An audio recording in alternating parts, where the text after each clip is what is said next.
Yeah. Oh, for real? Hold on. It's lagging real bad. Yeah, you are lagging a little bit. I can't even hear Carbon if he's saying anything. Can you hear Carbon? I can't Nah. hear him either.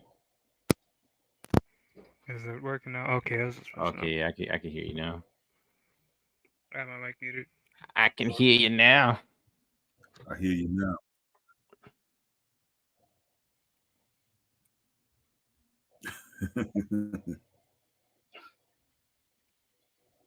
But yeah, it don't take that long to get it set up, Orlando. But we can do it next time if you want. Yeah, because I don't know how this computer will hold up. You say am I kind of still lagging or? Can you hear me as soon as I say this? Nah, you're lagging. Yeah. You're lagging a little bit. Oh, okay. Yeah, I probably better hold off on that. Oh, I don't know why it's lagging right now. I got some. But yeah, Brian, we should definitely I talk wonder if about it's the because I got this Shadowversity camera. controversy if you want to get some views today. Talk about the what? Like the Shadowverse thing. Even John posted a picture about it, how it takes skill to improve at AI art. Bro, I think like 8 million views on Twitter, bro. Every artist is getting mad at him right now. Oh, Bro. they It's dogging him? crazy. They dog good. Yes, they're good. dogging him, bro. We need to cover it. It's crazy. I like Shadowversity, but he was going kind of hardcore on that whole Even I have certain limits. I'm like, it's taken from me personally. I won't put it in my work. I'm not gonna just display it. Yeah. I know to some degree it's kind of wrong. I understand the usefulness of it. But he was going. Still, he was kind of going that hard. He was going hardcore on the whole Cleopatra wasn't black type thing. I guess I already got some issues with him. So it's like he's put himself in a bad position for multiple reasons. It's like, for one, the content makes his other channel little. Now no artists are gonna work with the art. Believe him now. He's in a rough spot. Yeah, I'm like, just be honest about it. Like, look, I don't want to pay artists. I'm lazy. I'm going to use this whatever. And I'm like, all right, whatever. I get it. It's the new whatever. But he's not the worst artist in the world. Huh? He's not like, if you watch the video, he's not the worst artist in the world. He can actually do some art. He has some level of art skill. Yeah. But it's like AI does most of it. I mean, it's like it's not like, okay, it just takes some skill to learn to use AI, but it's like it's a hard skill. It's not going to take you months. It's not going to take you 6 months to learn how to make an AI good. Like that's insane. Okay, it can take you a week at most. If you look at the best tutorials, a week at most. Like that's going too far. You know. No, I agree. I mean, he draws something, he uses the AI to really enhance it. But what he showed, like for his argument, he didn't even show the best of AI. He showed some of his work, and I'm like, I wouldn't have used this. You know, if it was the best AI artwork, I would have been like, maybe you got something you can argue with. But the stuff he showed, it wasn't really the best. The guy I like tweeting, she's been using it in his like documentaries and stuff. I was like, man, I don't know about this, or some of the commercials he made. No, but some of the people who really use the best AI, like they can do some pretty good stuff. I was looking at one guy, right? I've seen some good stuff, man. But I mean, I'm not really impressed by it, to tell you the truth. I mean, I think it looks good. I mean, to you, yeah, but it's like. But I'm not like impressed. Like, oh wow, like, think about who's buying art. If the common man thinks it looks good enough and they buy it, then I mean, you've already won. I mean, I saw a thing where they were like, people can tell, and they prefer somebody drawing it. That's what I saw. Now that might change. I mean, that's not always true. I can show you plenty of things. With even there's a person, right, who makes character concepts with AI. He makes what? He makes what? He makes character concepts, like concept sheets. If you I can see people doing character concept sheets and stuff like that, and I can even see people buying that. But I've never seen anybody do like a whole comic and it looks good. You know what I'm saying? It always looks like it was done by AI art or something like that. Yeah. Yeah, it's gonna go off for one of those things. I think someone could do it now, but I think if you did a whole comic and you use AI, you still would have to employ some actual skill to do it. You know what I'm saying? It couldn't be you just type some stuff in. You got some really good prompt skills. I mean, you're gonna have to understand, right? You can't just do a prompt and get exactly what you want. You might have to draw something, then throw it into the AI so it has a pose or something. You just tell it to do this kind of pose, it's always gonna mess it up. That's kind of the point you're trying to prove. Like some people took that to extreme level. I understand the basic point you're trying Yeah, to make. but that's bullshit because you don't have to just do it. You can go to 3D and you can just do the pose in some kind of already made 3D type thing, and then take it in the AI and let the AI. So you don't have to still draw it. So he's wrong on that. You don't have to draw, but you still have to know some other skill to fix it. No, you don't. Now if you could just go into like a 3D, like a posing, like you could take Clip Studios little 3D poser to help you out with your poses or whatever. Just take that, turn it into a JPEG or a PNG, pull it up into the AI and say, hey, give me something based on this pose. That's not right. You don't have to draw anything. So it's ridiculous. He's wrong on that. You don't have to draw anything to use AI. I've seen people who do that where they enhance their own work. I'm like, I don't know, man. I get it. Like it's the future or whatever. And if you need something quick, I get it. But even when you enhance your own work, and art can be expensive especially if you want something top of the line. If you want something at the top level, some people just can't make it to the top level. I'm sorry, it's just not everybody can do that. Like, you're not going to be a master at drawing, work, painting, and all the other stuff. So some of you they had to compensate for the things they're just not good at. Because realistically, most people won't. They could try to compensate as much as they want. At the end of the day, you're going to need artists for certain things, especially more intense type of things. Now I can see it being like a supplement, or you take an artist does some sketches or whatever, and they're like, all right, look, I pay you for the sketches, I'll just let AI do the rest of it or whatever. You know what I'm saying? I can see them doing something like that.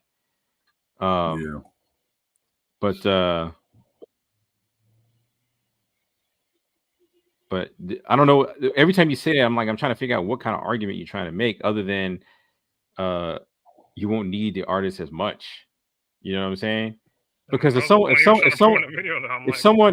trying to do, let's say they're trying to do like a No, he never says that I plays artists entirely. That's not what he said. He said, "Yo, you should artists should use this to help make work quicker."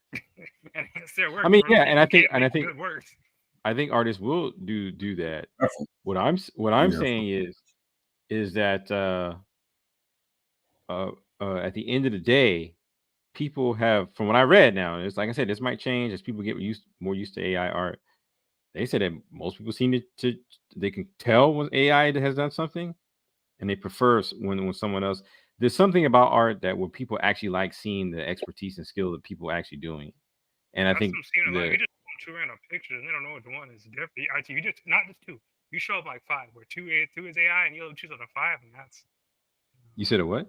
Like you have to figure out what are you showing just an image, or like what are you comparing? I don't know. I didn't do the study, and I didn't write the article. I'm just saying they were showing. That's what I said. It's just one study, and this might change. Isn't the purpose AI to look as good as a rest artist? So it's only gonna get better, right? With time. You have to look at it like this, right? You have to look at it like this. There's something about when a human does something, right? And compared to when a computer tries to mimic it, it almost like let me finish what I'm saying, man. Goddamn, let me finish what I'm saying. It's almost like it's too perfect, and that's what people were saying. Look, like it looks too perfect. You know what I'm saying? It's sort of like when you see people, they'll take like a ballpoint pen, right, like a blue or a black ballpoint pen, and they'll get like a really big giant piece of paper, and they'll draw the most realistic version of a face they can with this little ballpoint pen. And there's some artistic merit, some very technical artistic merit to that. And people like the fact that they took all this time to make it. But it's like, damn, if you're going to make that realistic, just take a goddamn photo. You know what I'm saying? So it's not that it doesn't require skill, because it does. And I think that's what you're getting, that effect. You're getting that, like, all right, you just made this shit so realistic and so smooth that it almost looks, it's the uncanny valley type of thing. And I think that's what's happening. Now, I've seen where you can take AI art, you can make it mimic like different painterly styles, and maybe sometimes those are a little harder to tell. But that hyper realistic or hyper illustrated, the hyper realistic stuff, but the stylized stuff, you look at some of the animated stuff, I can't tell the difference between. And since you're not talking about, you talking from like a butt shot, I'd be like, yo, sometimes I can't tell the difference, to be honest with you, when I look at like the stylized stuff. Yeah, I see what you're saying. Maybe some of the So to anime a stuff common to like a person, they might not layman or get whatever. it. Yeah, yeah. But you know, I mean, it's here to stay, guys. I don't particularly have a use for it. Myself personally. I thought it's more of a novelty to me. That's cool. Or whatever. But I can see how somebody else will have a use for it. I can see somebody making some money off of it. You know, I mean, I I don't know if can. that's right, but Mhm. there are people making money off it. I don't know if it's right. Yeah, I can see people Actually, making money off of it. we could talk about it too. They did just pass some laws. I know they changed the copyright law about AI. I was watching a video about it. Yeah. I think So I'd seen something like that. What did they say? I think you don't have full ownership. Like it's like nobody owns it. If the AI, if you just do a prompt, then nobody owns Yeah, it, right? But if you edit the AI image, then you can get rights to it. If you edit I it see what enough. you're saying. Yeah, But if you just use a prompt generator, they basically consider you basically being like somebody commissioning art. Basically, they consider it in that kind of Mm. category, where it's just like you're just prompting it. You're not doing anything. You didn't physically do the labor to make the art, so you don't own the rights for that. yeah. I mean, because really, you're just stealing from other people's work. You're stealing from Yeah, other people's until you change expertise. it up enough, Yeah, then you can't, or nobody owns the rights to that image. yeah.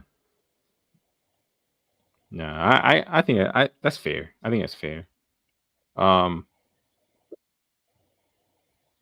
I think it's a fair ruling is because I don't think I don't think people should be able to use it. I mean, that's definitely a useful tool. Like, what is that? I can tell you. But I don't consider you an artist. Like if that's what you're doing, I don't consider that art. I'm sorry, I just don't. I don't consider it art.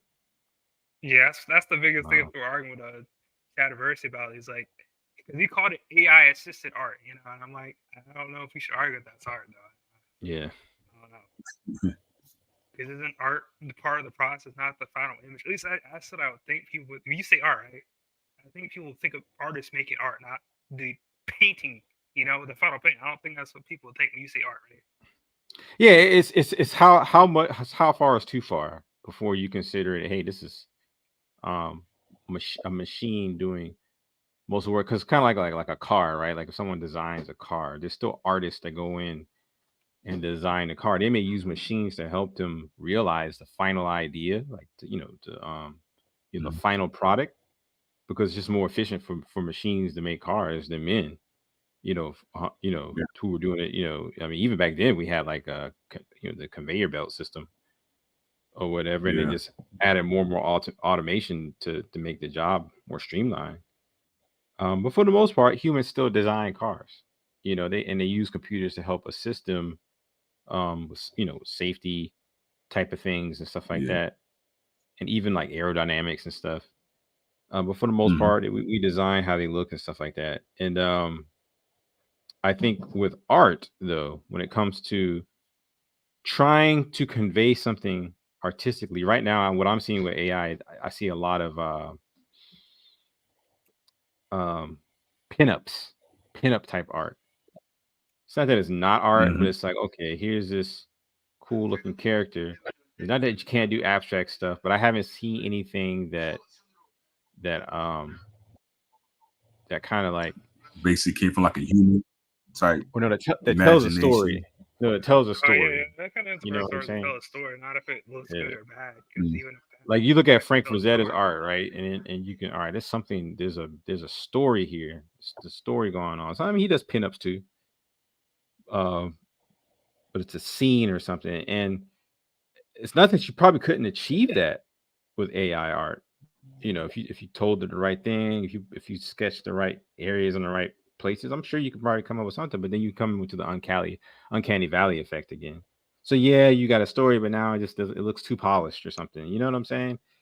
So I don't know. I Yeah, think that was my biggest problem. You should have went with a yeah. realistic style. That's what messed up his work.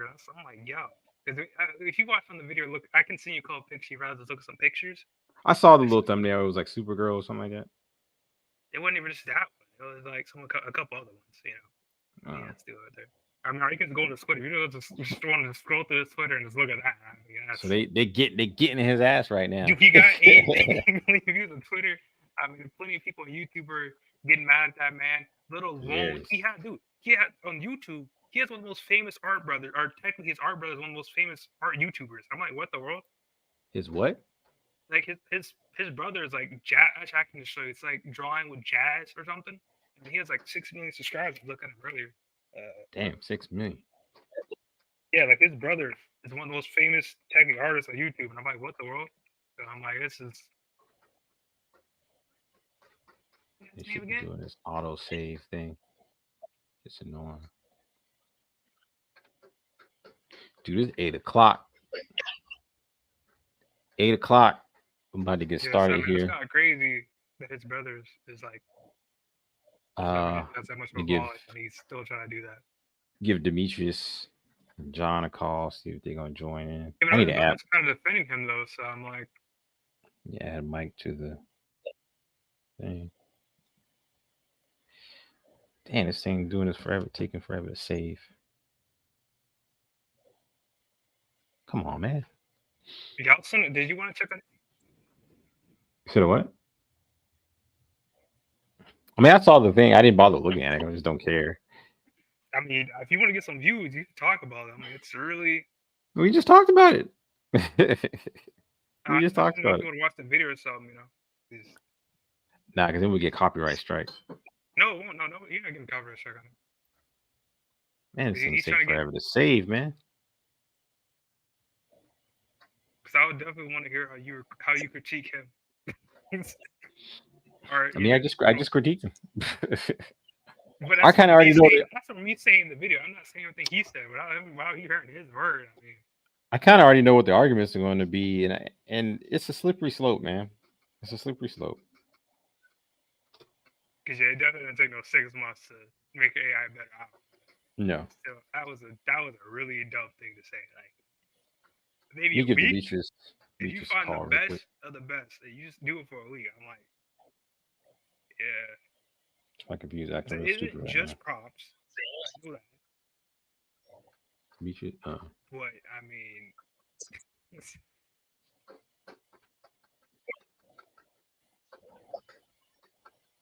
Even though the reality, I think with 6 months though, you still wouldn't achieve what the best AI can do. I'm going to make that final experience. If you train your art skills for 6 months straight, I don't think you'd be able to achieve. Yo, Demetrius, are you gonna be on the podcast? Hello. Yeah. All right. Well, we're on. We're waiting for you. All right, man. Call John real quick.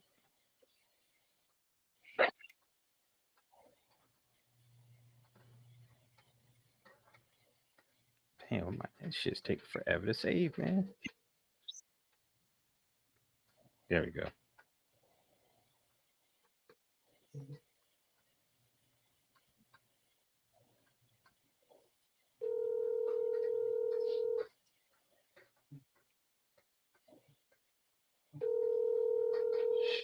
John might be sleeping.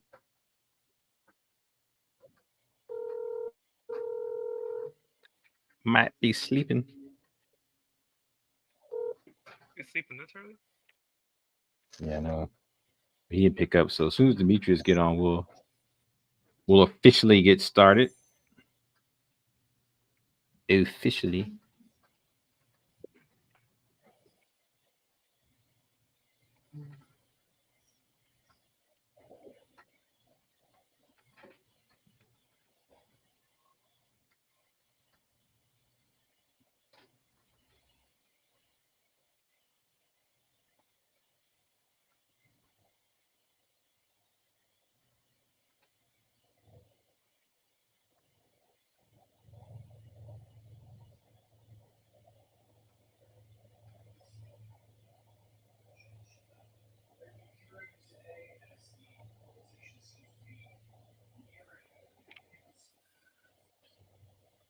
When's the contest due?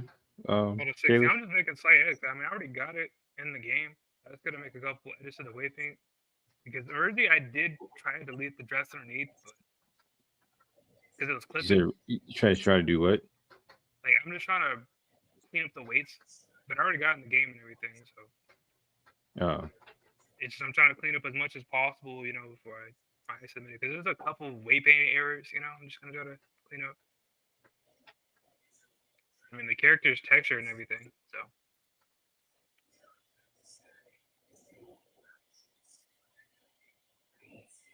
I mean, I gotta clean this up too because I don't know why it's doing that, but probably because I think my UV's kind of bad. But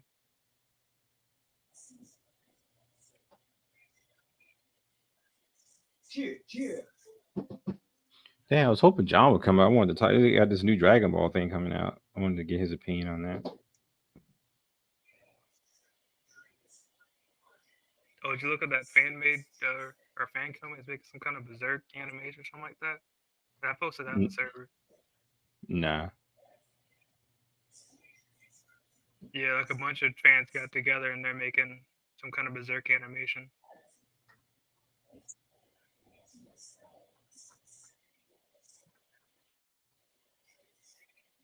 Also, another interesting thing is how AI can technically decode people's brains. That's gonna be pretty. Yeah, crazy. I did see that. I didn't watch, but I saw where you posted it. Yeah. That's gonna be pretty crazy too. You know, it's gonna get to the point where people can't do no kind of art at all. They can literally just put their brain into a machine, and their brain can just literally just scan the image out of the head. I don't know. When I see stuff like that, it's like it's so rudimentary. Nah, man, you gotta watch the video, bro. Yeah, we'll watch it. You think it's simple? It's really not. Like I was having a conversation with Chat GPT the other night. Like, this shit ain't no real AI. I was stomping the hell out of that shit. Like, it can't really think for itself. It's just regurgitating what people have already written. And they can kind of put some things together that people have written. And then because computers are already good at math anyway, it can do code and shit like that.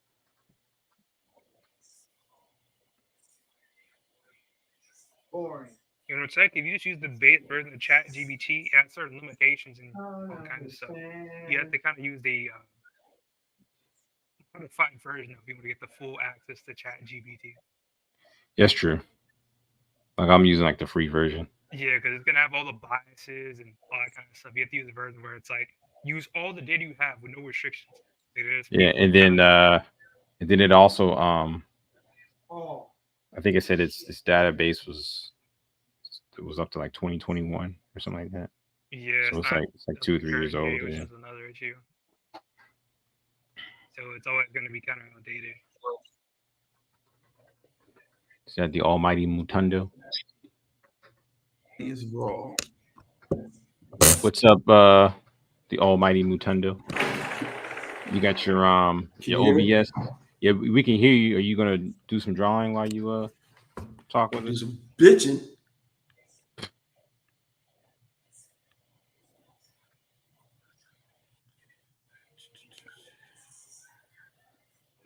As soon as Orlando gets back, we'll get started. You're not gonna do any drawing? Hold on. Brian, can you hear me? Yeah, we can hear you. Trying to get this the screen working, the Mr. Screen set up.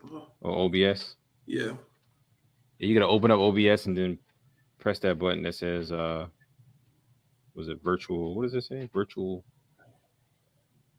camera or whatever. Okay. You don't see my screen yet? Yeah, I see it. Where's John McMurray with the flurry? I don't know. I called him. I didn't get no one picked up, so I'm assuming he's not coming. I wanted to talk to him about this new Dragon Ball thing, but I guess he's not coming on tonight. The Daimo? Yeah. Looks like they're doing some Dragon Ball GT shit where they're making Goku and Vegeta kids again. I'm like, come on, man, do something different. Everything must be running out of ideas. They're doing that. Seriously. Tell that dude talk directly into the damn camera. You mean into the mic, sir? Yeah, you are coming in a little low, Carbon.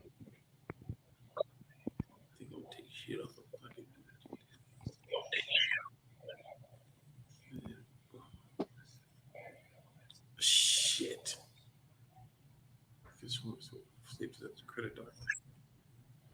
That's looking pretty good, Demetrius.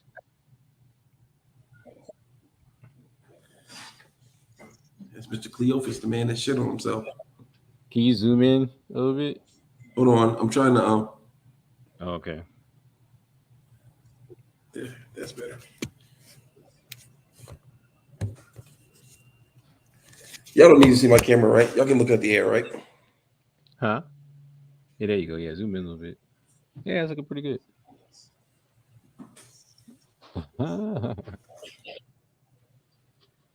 Is that what the man actually looked like?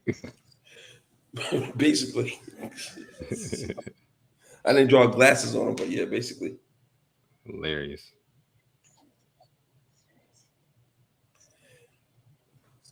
When I see you again, we got to cut on my palm rejection. That's my biggest thing. I'm big time, like fixing. You don't get about people like you. You literally have the world's encyclopedia at your disposal. Go to Google. How to turn off palm rejection. You got Windows 10 or Windows 11? 11. I'm about to put Windows 10 on my laptop. I mean Windows 11 on my laptop. Are you sure you want to do that? I've been using it on my main computer, and I like it so far. So I was like, hey, why not? While it's free, let me go ahead and get the shit because I missed that opportunity when Windows 10 first came out. It's going to be quite expensive pretty soon.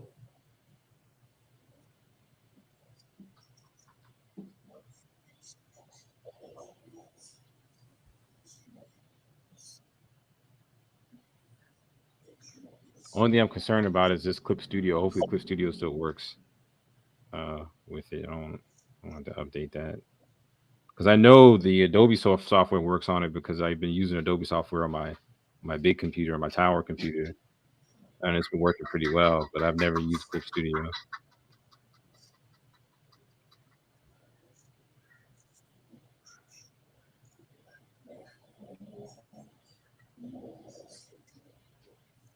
Hey, where'd Orlando go? I was going to get started as soon as he got here.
So have you been getting used to the digital aspect, Demetrius? I know you struggled a little bit when you first started. Yeah. Well, getting used to the layers and stuff like that. Full piece, starting out from start to finish, doing it. That's all right. I started off with just kind of like taking my drawings, scanning them in, and then kind of drawing over them digitally. But then eventually I was like, man, this just taking too much work. And that's when I did when I went on that search. Cause it's just something I can just draw. Well, at first I got into like a graphics tablet, one that you plug in and you would draw on the little matte surface, and it would show up on the screen. I find that overly complicated. It's not overly complicated, but it's just nothing like drawing on what you can directly look at. I mean, eventually I got used to it, but if somebody tried to sell me Helion like that, and I'm like, nah, I'm cool, son. Yeah, now you can just draw straight on the screen. I mean, drawing on glass and plastic kind of sucks, but I do miss paper. Well, I don't miss it because I still draw on that stuff sometimes. But I finally got my let me show you guys.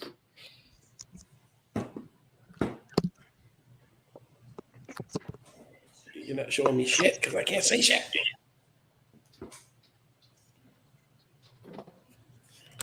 Talking about that table thing. Oh, you're good cheerleading.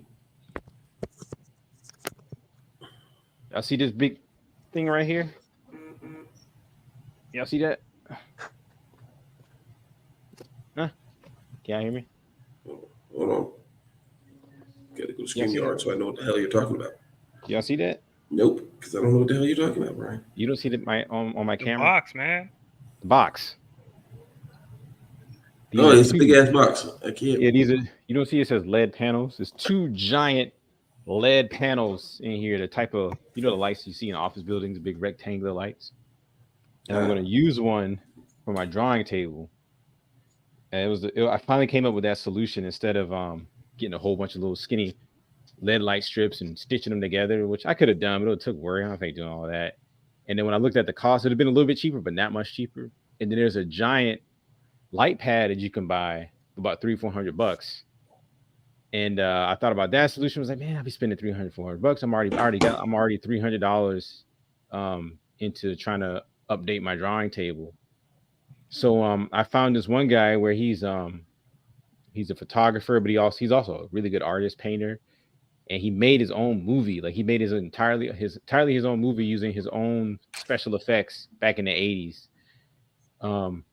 And he recommended getting a light panel like this, and he used it for lighting for photography. But I was like, that could work because it's really flat. It's the same size as my table, and I even bought like a this is it right here. I'm going to have to get Uncle David to help me wire it since he knows all about wires and shit. I bought a what is this thing called? It's called a dimmer, a LED dimmer, so I can dim the light to my needs or whatever. And this for both of these panels is like $160. So I was like, that's better than spending $300-400 on a pad thing that already works. I just kind of make my own. But I just needed something flat, thin and flat, nothing really thick. And these things are really thin. The little part with the electronics is thick, but it's only one little small part. And I was gonna saw out or cut a hole in the wood for my drawing table and just have it kind of sitting down. I gotta kind of plan it out how the wiring is gonna work and stuff like that. But as soon as I get this thing up and running, dude, I'm gonna go hardcore on some like traditional drawing. I can't wait to get it. I still do a little bit. I sketch here and there, but I want to do some paintings. You know what I'm saying? Some real drawings and paintings and Prismacolor and color pencil type drawings or whatever. So I'm gonna be working on that for the rest of the year, trying to get my table up. It shouldn't take that long. I already got most of the stuff. I got everything I need. I just got to get it done. Just got to get it all finished. Yeah, because I'm currently looking. Well, what I'm looking at right now online is I'm trying to find. You remember how my tablet was with the paper feel screen protector? Yeah. Yeah, that's what I'm looking for right now. All right, I'm gonna go put this thing back real quick. Somebody call Orlando. Make sure he's all right.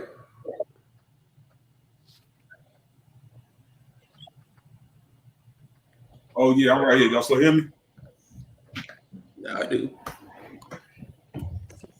Can y'all hear me? Yes, we do. Welcome back, Mr. King. Alrighty.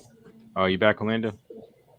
All right. I don't think John's showing up. I gave him a call. I didn't hear anything. So we're gonna get started, guys. Is there anything you guys wanted to? Yeah. My bad. I was trying to find my little glove thing, man. Oh, okay. I just wanted to know. Let me get my thing up here. Almighty One. Let's see. The first thing I wanted to show you guys, there's a new animation I think that's coming out on HBO Max, I believe, and it's called Scavenger's Reign. But it's a new 2D animated series, and it looked a little bit like that French artist named Moebius. Looks like his style come to life. But let me get it set up here. Let me do a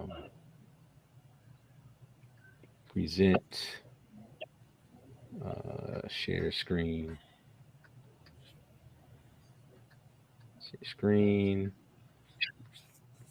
And Scavenger's Reign. Here we go. One thing I don't like about this new setup of ours we got going on is I got to really switch back and forth. So if you want us to look at something, I got to stop drawing. See, that's why you should have two monitors. See, I got two monitors, so I can draw. I have draw on one monitor, and I can do my Hold on, let me see if I can set up my tablet so I can see what you got going on. Yeah.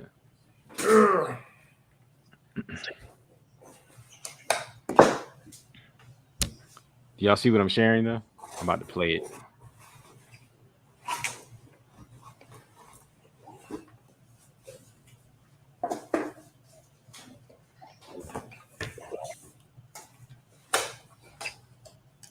You guys let me know when you're ready and I'll play it.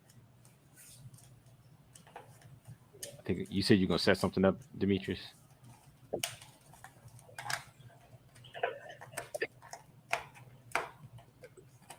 And for the audience out there, if anyone's listening, I doubt there's anyone listening. If there is anyone listening, like and subscribe. Check us out on Redbubble. We got some merchandise based on some of our albums, like Jeltronics and Battle for the 37th Chamber, Side A and B, Yeah. or The Glow, Volume 1 and 2. Check us out. Definitely.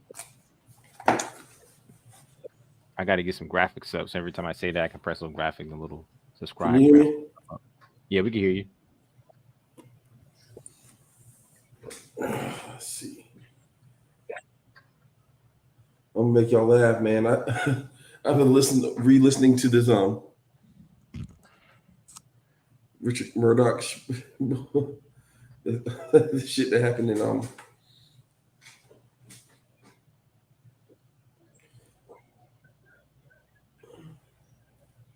Oh, okay, that was random, and you didn't. No, continue no, no. I was seeing what my StreamYard was doing. Yeah, but you didn't continue the thought. Richard Murdoch, but you didn't continue the thought. Like what? What? What? Gosh. So, but no, I was sitting there. Okay, all right. Let's get. Okay, you don't know. What no, I was sitting there listening to it, and they're talking about how, what? Like you know, explain Making your mind, man. Yeah. Pixie dust. Yeah. All right, can I play the video, Demetrius? Go ahead, play the damn video. Shit. All right, yeah. Off and leave again. You guys tell me what you think. I think it's gonna be interesting, but here we go. I'm about to play it.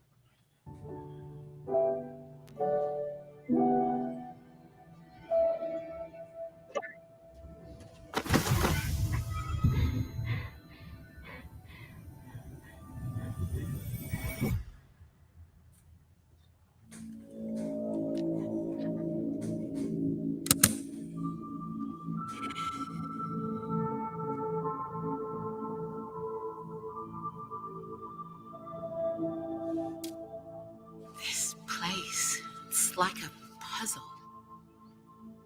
Nothing really makes sense in the way we know it.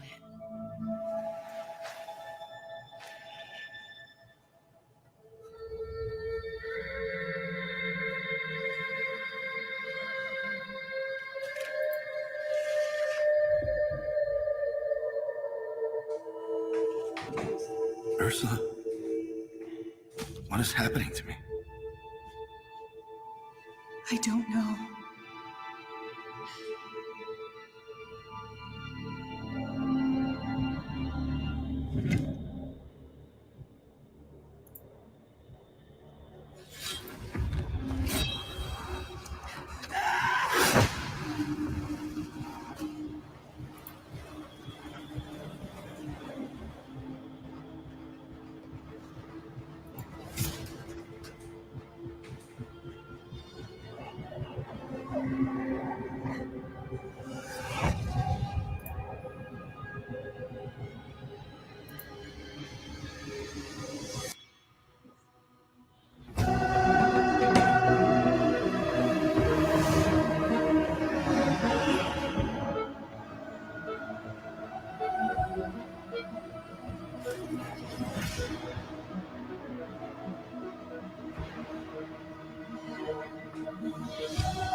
There you go. I really like the style. One thing I really like about it is I don't know what the hell's going on, so it's intriguing me. I want to watch it just to see, okay, what's going on? Where are they at? Is this like a different planet they're on? Another dimension? What the hell's going on? But I really like the style. The style reminds me a lot of what's the guy's name? Like I said, the French guy Moebius. How do you spell his name? Moebius. Yeah, there he is, right there. Moebius art. If you guys ever seen his art? He's inspired a lot of different artists. A lot of anime artists, I think, have been inspired by this guy. But it looks like a Moebius. This one he did with, I think, with Jimi Hendrix as his inspiration. But You know, he has a very particular type of style. I'm getting an echo. Hold on. Why am I echoing? I'm gonna log out. Just if you got YouTube up, just mute it. No, I have God, the tablet going too. What the hell you doing? Huh? Okay, there we go. Huh? I'm gonna turn the sound down on my tablet. Yeah, just mute it. Mute it up on the tablet. But he has a very particular style, and I thought they did a good job bringing his type of style to life in animation. I've seen some anime do his style too. But you guys tell me what you think of Scavenger's Reign coming out on HBO Max. Don't know what the hell's going on, so I don't know what to think. I mean, what do you think of the style? Are you intrigued by it? You don't care? I mean, what? Tell me what you think. Yeah, it's about a 5 on the give a fuck meter. 5 out of what? 5 out of 10. Okay, so you're halfway intrigued. I'm like, okay, okay, lady swinging a spear sword thing. Okay, cool. I will say this: I like that it's a new IP. Yeah, it's something different, man. I'm tired of seeing the same old shit, man. Tired of seeing the same old shit. But let me until you guys are ready to watch something else, I'll stop sharing that so people can see what we're drawing. But let's talk a little bit about this this chaos. What's it called? Chaos Reign. What is it called? Scavenger's Reign.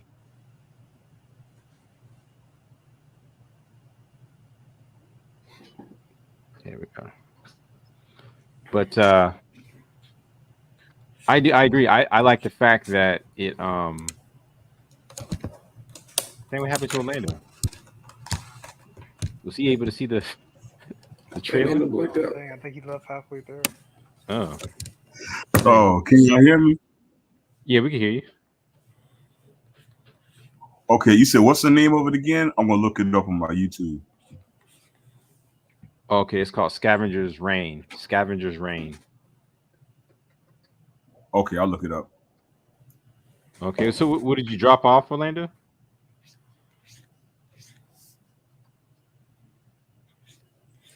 Nah, it all locked up on me. Oh, okay. Orlando, what are you using? The Surface? Yeah, the Surface.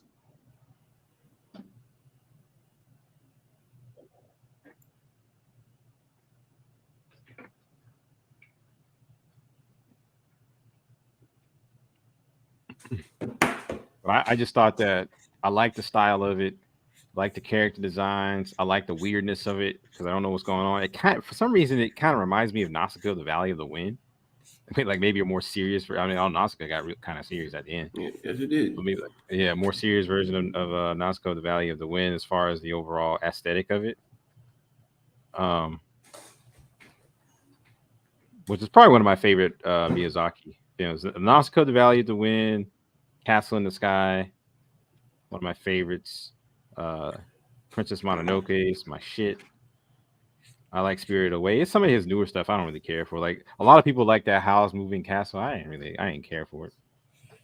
When you start having elderly people as your protagonist, and I'm not saying that elderly people can't be protagonists. But you always want to see a young person, like what the world? Well, in an anime, when I think of anime, I think of youth and energy. So when the protagonist was this old woman, I was like, I don't know, man. It just didn't. I wasn't feeling it.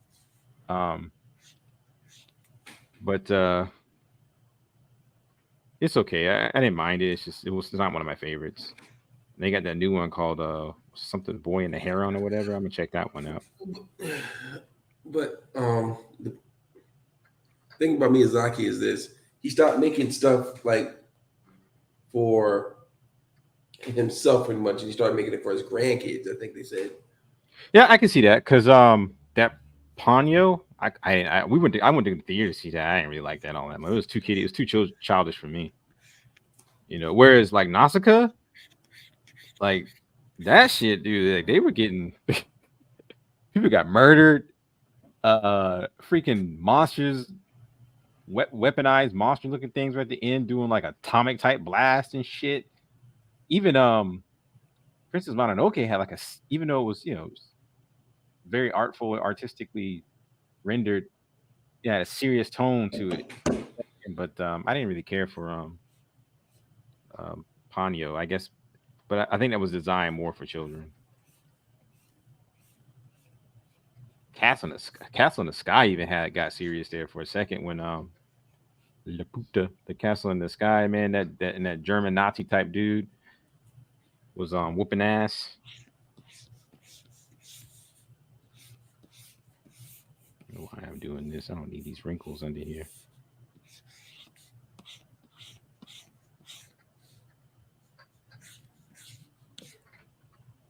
Yeah, man.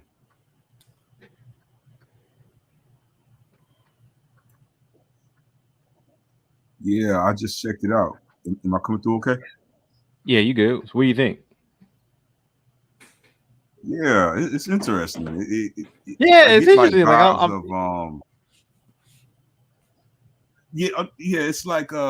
you call it? Remember like on MTV, I believe it was. No, it wasn't MTV. Oh yeah, Aeon Flux. And, yeah, it does kind of remind me of that. Yeah. What's that guy's name? Peter Chung? Is that his name? A little bit of Akira, like just the art style. Yeah, not I can see Akira a little bit. Yeah, I like it. The way how they did the trailer, it's like they're not telling you anything, so it's like you want to. Yeah, that's another thing I like. It kept a lot of mystery too, so it's like it's a mystery. Yeah. Because trailers now they tell you the whole goddamn story. Yeah, for like live action movies. Yep. Oh yeah. Tell you the whole goddamn story in the trailer. Like, damn. And I kind of feel like this needed to get anime. Yeah. It kind of feels like this record needed to be an anime, but I could see it like live action. They're trying to do it, but just I don't know. I mean, I guess it probably could be live action, but it's just something. They fuck it up live action. I think they screwed up live action. It's almost like doing live action media is almost a lost art. I was telling some guy that worked the other day, we were talking about Star Wars. I was like, yeah, Star Wars, when the feminists got a hold of Star Wars, that's when it started going downhill. And I don't just mean women, I'm talking about male feminists too. That's when it started going downhill because they lost sight of what it was.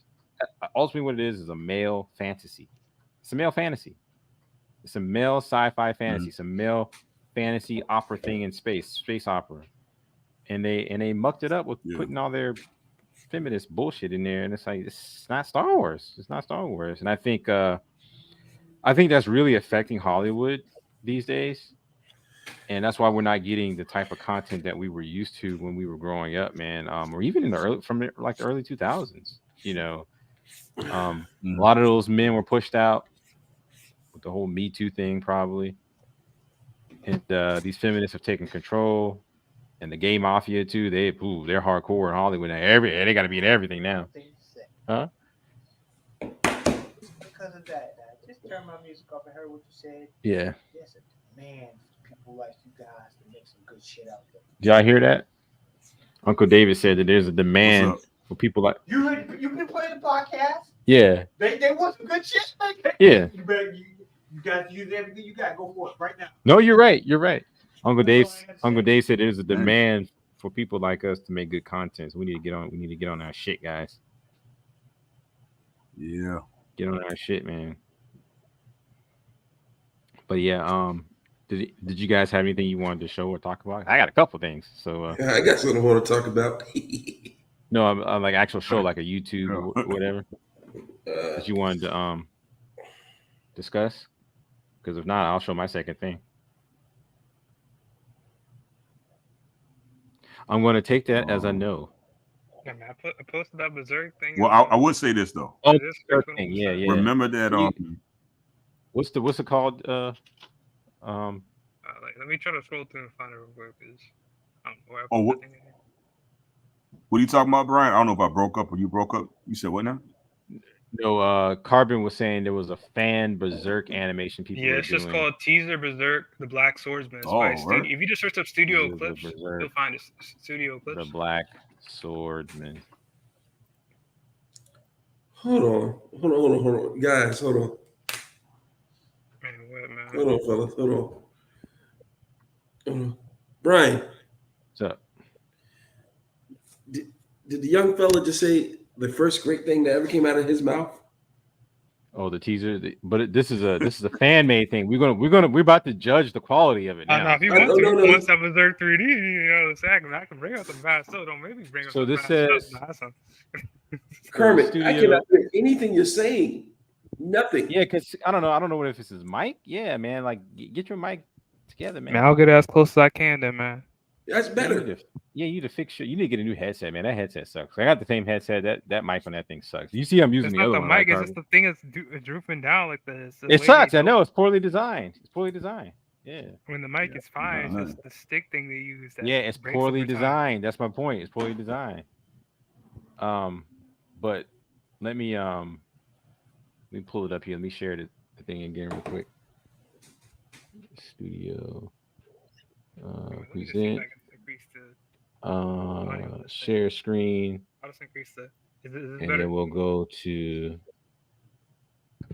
Yeah, but I just increased the mic volume so I don't have to hold it. Teaser the Berserk. Wait, you still hear me? Yeah, we can hear you. I can hear you. I just increased the audio of it. Okay. Hold on, fellas. All right. Let me know when you got. Let me know when you guys are ready to watch this thing. Not ready yet. I gotta re-enter the studio. My tablet crashed. Oh God! All right, just let me know you're ready. I'm gonna do some drawing. Or inking, I should say. Am I still coming through okay? Yeah, you come through. Come through well. Okay. I think I found out what it was. This is my camera I was using over here, man. For some reason, it just made everything lag.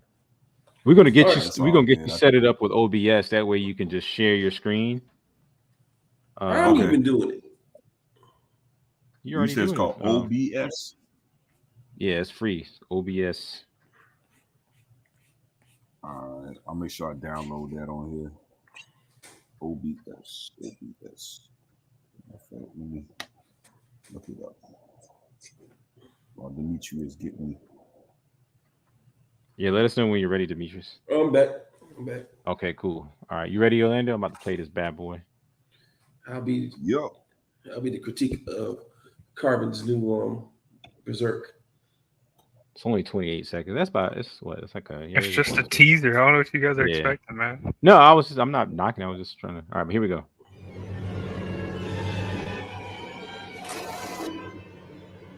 All right, Bill, it looks good.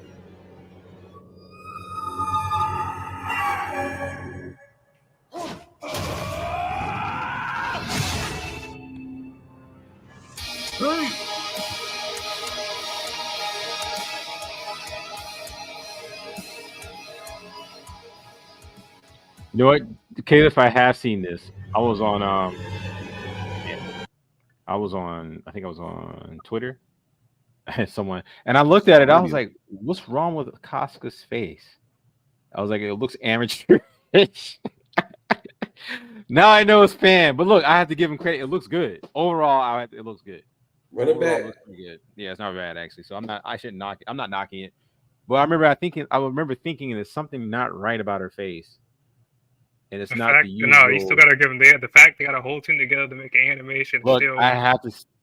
Hey, it's better what we're doing. At least they get a team to work together. It looks good. I have to give them credit. I mean, come on, man. This is a 30-second teaser for something they didn't create. They didn't do all the hard work as far as coming up with the intellectual property. No, they're taking someone's shit and already making it. I'll give them credit for the work they put in. It's easy to someone 3D one. I'm sorry, bro. They gave it to the wrong studio. I'm sorry, bro. Hey, I'm the biggest Berserk fan out of the crew, and compared to 2016-17, this is a masterpiece. No, I have to exactly. I agree with that. Yeah, that 3D shit was terrible. Not cool. Yeah. Hold on. After that, I'm sorry, bro. They gotta go to another studio. I'm sorry. Yeah, they didn't do it right. I don't know what that studio was doing, but that was not it. I agree. Like, even the game. If you look at the game, the game and its rendered cutscenes, the 2000 or the PlayStation 2 game looks better than that. And you don't believe me? You can search it up on YouTube. Like the rendered cutscenes that look better. I don't know how that's possible for a PlayStation game to look better, but. What's the next thing that you guys want to do? Is there anything else? I'm gonna pull up my next thing. We can talk about the brain AI thing. You want to talk about that? All right, hold on. Let's do my trailer first. All right, you guys let me know when you're ready. Oh nah, bro. Why would they do that, bro? They would have Goten and Trunks. Goten and Trunks are in there. I Yeah, know, but it's but like, they already have kid why characters not like you. focus So it on? Yeah, why not just focus it on Goten and Trunks? Like, why we gotta see like, young Goku and Vegeta? you don't have to keep focusing on Goku. I'm like, come on, there's so many other characters in Dragon Ball that it's like, yo, Goku's Well, not they the did. one They did Gohan and Piccolo in the last movie. I know, but it's all, they always try to bring the focus back to Goku. Like they could have. They made it I mean, freaking I remember 3D. at one point I was supposed to do what the Cell arc was, you know, I was supposed to be giving it down to Gohan, and they just take it back, you know. Yeah. Like at least Naruto tried. Boruto's trash, but hey, they tried. They tried. Okay. You know what? What I'm finding about Boruto, the more the story goes on, it's getting better. But the original artist, like the original creator, had to get his hands really dirty into it. So it's not so much new people and new ideas. It's the original creator, and sometimes it takes that. That's why I'm so worried about Berserk. But Berserk is not. It's not. They're not coming up with any idea. They're just going by the scripts that Kitaro Miura left. So I'm not. I thought they were trying to finish it out anyway, right? Yeah, they are trying. They are finishing out, but they're not doing the Koji Mori, his best friend that's supervising the till the end. He's going off of what Kentaro Miura left. Like he had everything written out already. All they're doing is drawing the panels. I mean, what's wrong with that? Like, go ahead and finish out his vision and be done with it. Exactly. They're not putting any ideas of their own into it. Oh, okay. I see what you're saying. Kind of like what they try to do with Dragon Ball GT. I rewatched GT recently. It's terrible, but it's not so bad that it turns me off from. I always thought it began really well. It just, as it progressed, it just got progressively worse. Yeah. Man, at first I started calling GT the Goku get his ass whoop show because he got his ass beat. All right, you guys ready to watch this bad boy? Here it goes. Dragon Ball Daima? Daimo.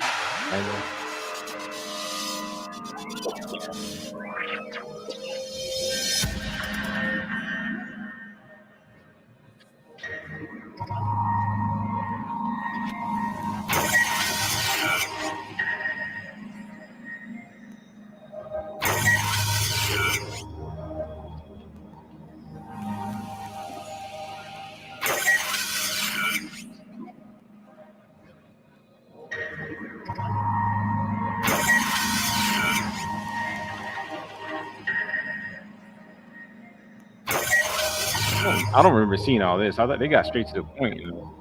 This is just going over what they've done so far in Dragon Ball.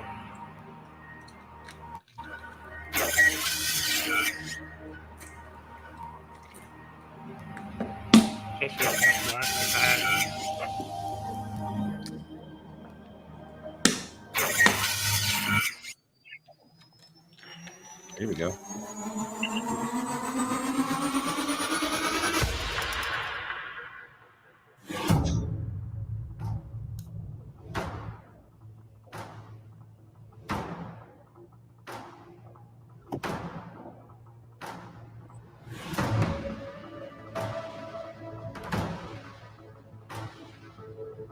I like the music.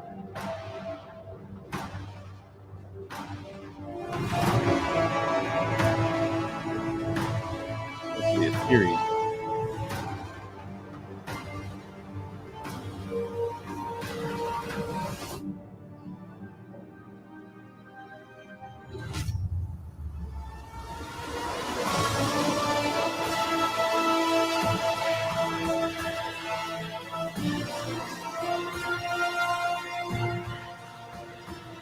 So, 願いを言え。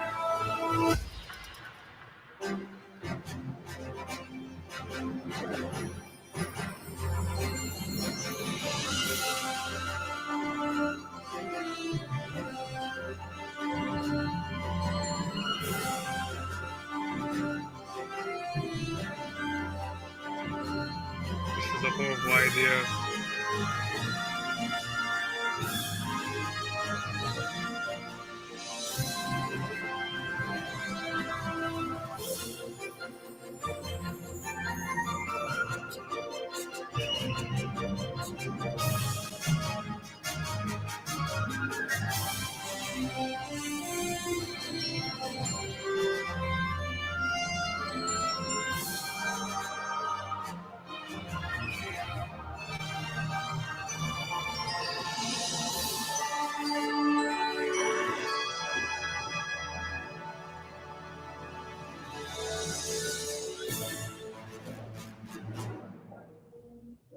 Look, I'll say this, man.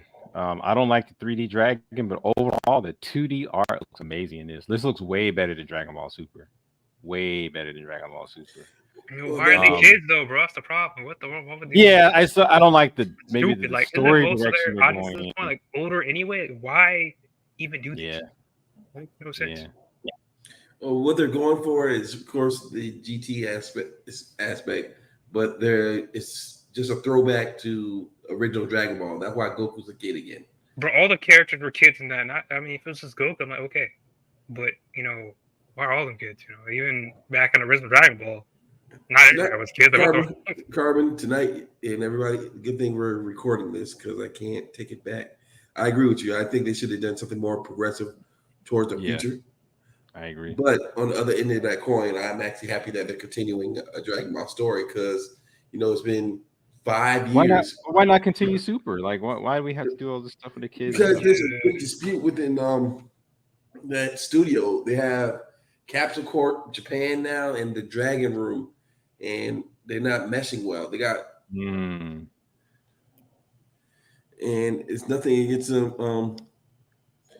It's not that I don't have a problem with the studios now, but Dragon Ball is too big of a property and too beloved for them to be sitting there fighting back and forth.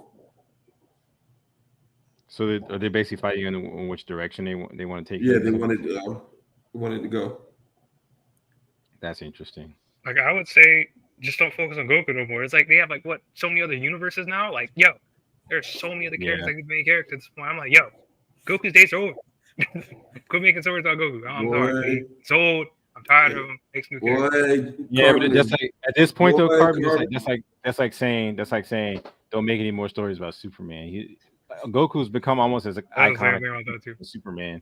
Boy, I don't think that's he gonna could happen. Be in it. He doesn't have to be the main character. Like, I'm like, come on. Yeah, I kind of agree with that actually. Right. So, and Johnny Mozzarella heard what he just said. I know. I tried calling him. Someone tried calling John again. I tried calling him. Boy, you think I'm sorry. It's time to get some new characters. You think I go off on you, boy? One thing I liked about Dragon Ball Super is that they introduced a lot of new characters. Like one of my favorite new characters they introduced was Hit. I loved Hit. He was different. He looked a little different. I liked his power set. You know what I'm saying? He was just a badass character in my opinion. And as big as a Dragon Ball fan, I do like that.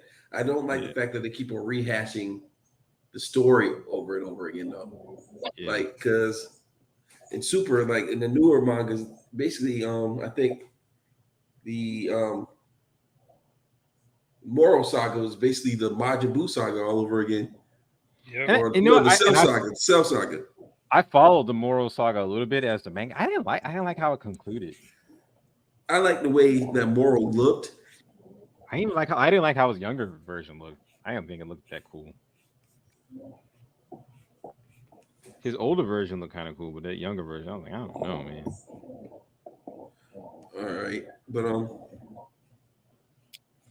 how he became one with the land and all that stuff. I'm like, what? Yeah, that was kind of stupid.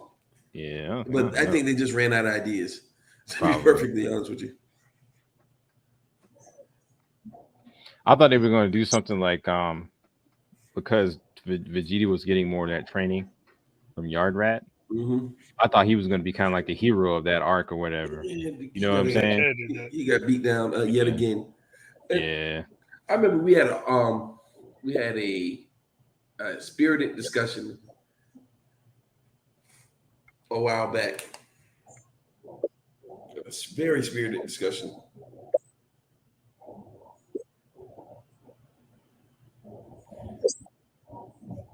And My mama just texted me, leave me alone. And we are arguing about who's why Goku was better than Vegeta.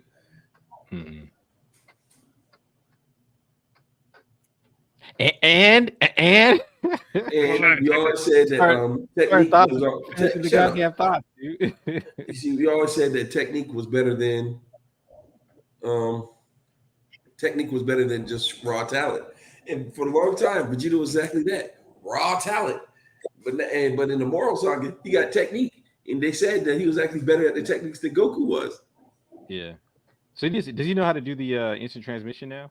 That's the stupid thing about it. They said he could only use it once, and that was to get to Earth, and then he couldn't use it anymore. Yeah, that's stupid. Yeah. I'm like, how you gonna train with the Yardras? It's not like he trained with the Yardras more than Goku, but he don't know how to use it. They said he was a lot more efficient at using the techniques than Goku.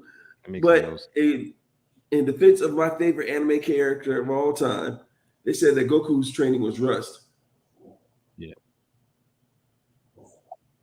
Because he was trying to get back to Earth before Frieza got there. Yeah. But that makes no sense. That makes no sense. That means Goku's more talented because if he could just use the if his training was rushed and he could just use the instant transmission technique, you know, at any moment, and Vegeta's had longer training, he can only use it once. It doesn't make any sense.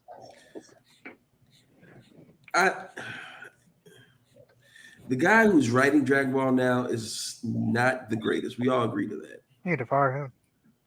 I don't. His artwork is not on par. I don't like his artwork. To tell you the truth. They need to pay somebody separate to do the story and pay somebody separate to do the art. Don't make them do both. But like, once again, I'm happy they're carrying on Dragon Ball because for years and years and years, man, Carbon, you don't know the struggle of fighting your parents to let you sit down for 30 extra minutes so you can watch Dragon Ball Z on Sunday morning before you got to go to church. You don't know the struggle. I think Orlando, you remember the days?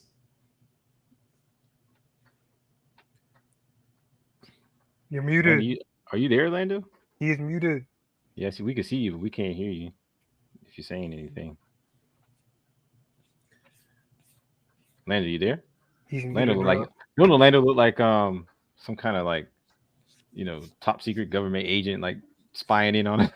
He's like silhouetted and stuff. He has a lot of light in that room, but none of it's on him. Yeah. Yeah, the light's behind him. That's why he's getting silhouetted. He has no front-facing light. Yeah, I mean, look, it is, even though I don't really like the idea that they're. You back? Yeah, he's finally unmuted. Oh, okay. Yeah, my bad. I was trying to download that the screen thing. Oh, okay, yeah, all right, yeah, OBS, yeah. But even though I don't like kind of the direction they're going in, I'm a little intrigued by it because they didn't really reveal much. And even though I like Dragon Ball Super, it was kind of typical. Oh, we got a tournament, blah blah blah. And don't get me wrong, but them boys are going at it in that Universal tournament with Jiren and the motherfuckers. So that was. At least that was entertaining to watch, you know. Yeah, that was some good stuff in there, boy. But but once again, the problem with Dragon Ball is this, right? Rather than like, Brian, you remember when we were watching the movies? It was like a separate experience than it was to watch the show. And then when we came back to the show, you know, it still had kept our attention. Well, that's one thing I like about the new things that they're doing though, is that the movies tie in with the show. That's whereas cool. Back in the old days, they didn't do that. I didn't like that. Too. But the problem with the movies so much is they rehash like they redid Battle of Gods, then they did rehash Resurrection to F, rather than just carrying it on. I understand they want to follow the manga as much as they can, but I didn't need to see those arcs in anime form. Oh, wow, shit. You get what I'm saying? Yeah. I guess all I'm saying though is that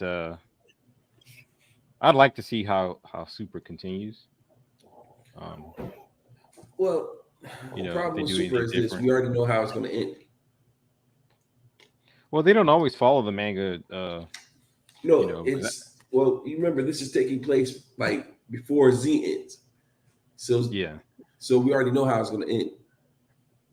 that's true. I think Oob comes on the picture or Ooh, whatever. Bass came into the picture. He came into the picture during the moral arc. That's right. Well, we don't know because that's in the manga though. That's not in the anime. Yeah. But hey, man, I'm just happy there's more Dragon Ball. They can keep on pushing with the Dragon Ball envelope, and they have some type of vision. A lot of these companies don't know what they're going to do after they're done with the one anime they get their hands on. Yeah. Sometimes it's not always good to keep continuing anime. Sometimes it just makes it horrible, like Star Wars. Like at this point, I feel like Star Wars should just end it instead of doing what Star Wars now. is dead. Yeah, Star Wars is dead, dude. But it's in that thing. I wouldn't say it's dead, but it's definitely on life support. It's definitely dead. on life support. Like after the games Ahsoka, are carrying. I'm sorry, it's up to the games to carry that thing. After Ahsoka, that shit is dead, dude. Yeah, it's TV dead. show, movie wise, yeah, it has nothing. Games, the games are still. Hey man, I finally finished Andor the other night. I was like, this shit is raw. Andor was pretty good. Like if they would have went more in an Andor direction, like if they would have centered it around Andor and then built it off that and just get rid of the sequel trilogy, say that doesn't exist, just like how they did GT. All right, the sequel trilogy doesn't exist anymore. I think they would have GT been able to and the Star Wars trilogy. Even though GT cost them a substantial amount of money, with this production on those 3 trash ass movies cost them in the billions. So they can't sit there and wipe it away. And at least GT looked good. You know what I'm saying? Whereas the new sequel trilogy, I'm sorry, it didn't look all that good either. Nothing inspiring about how it looked.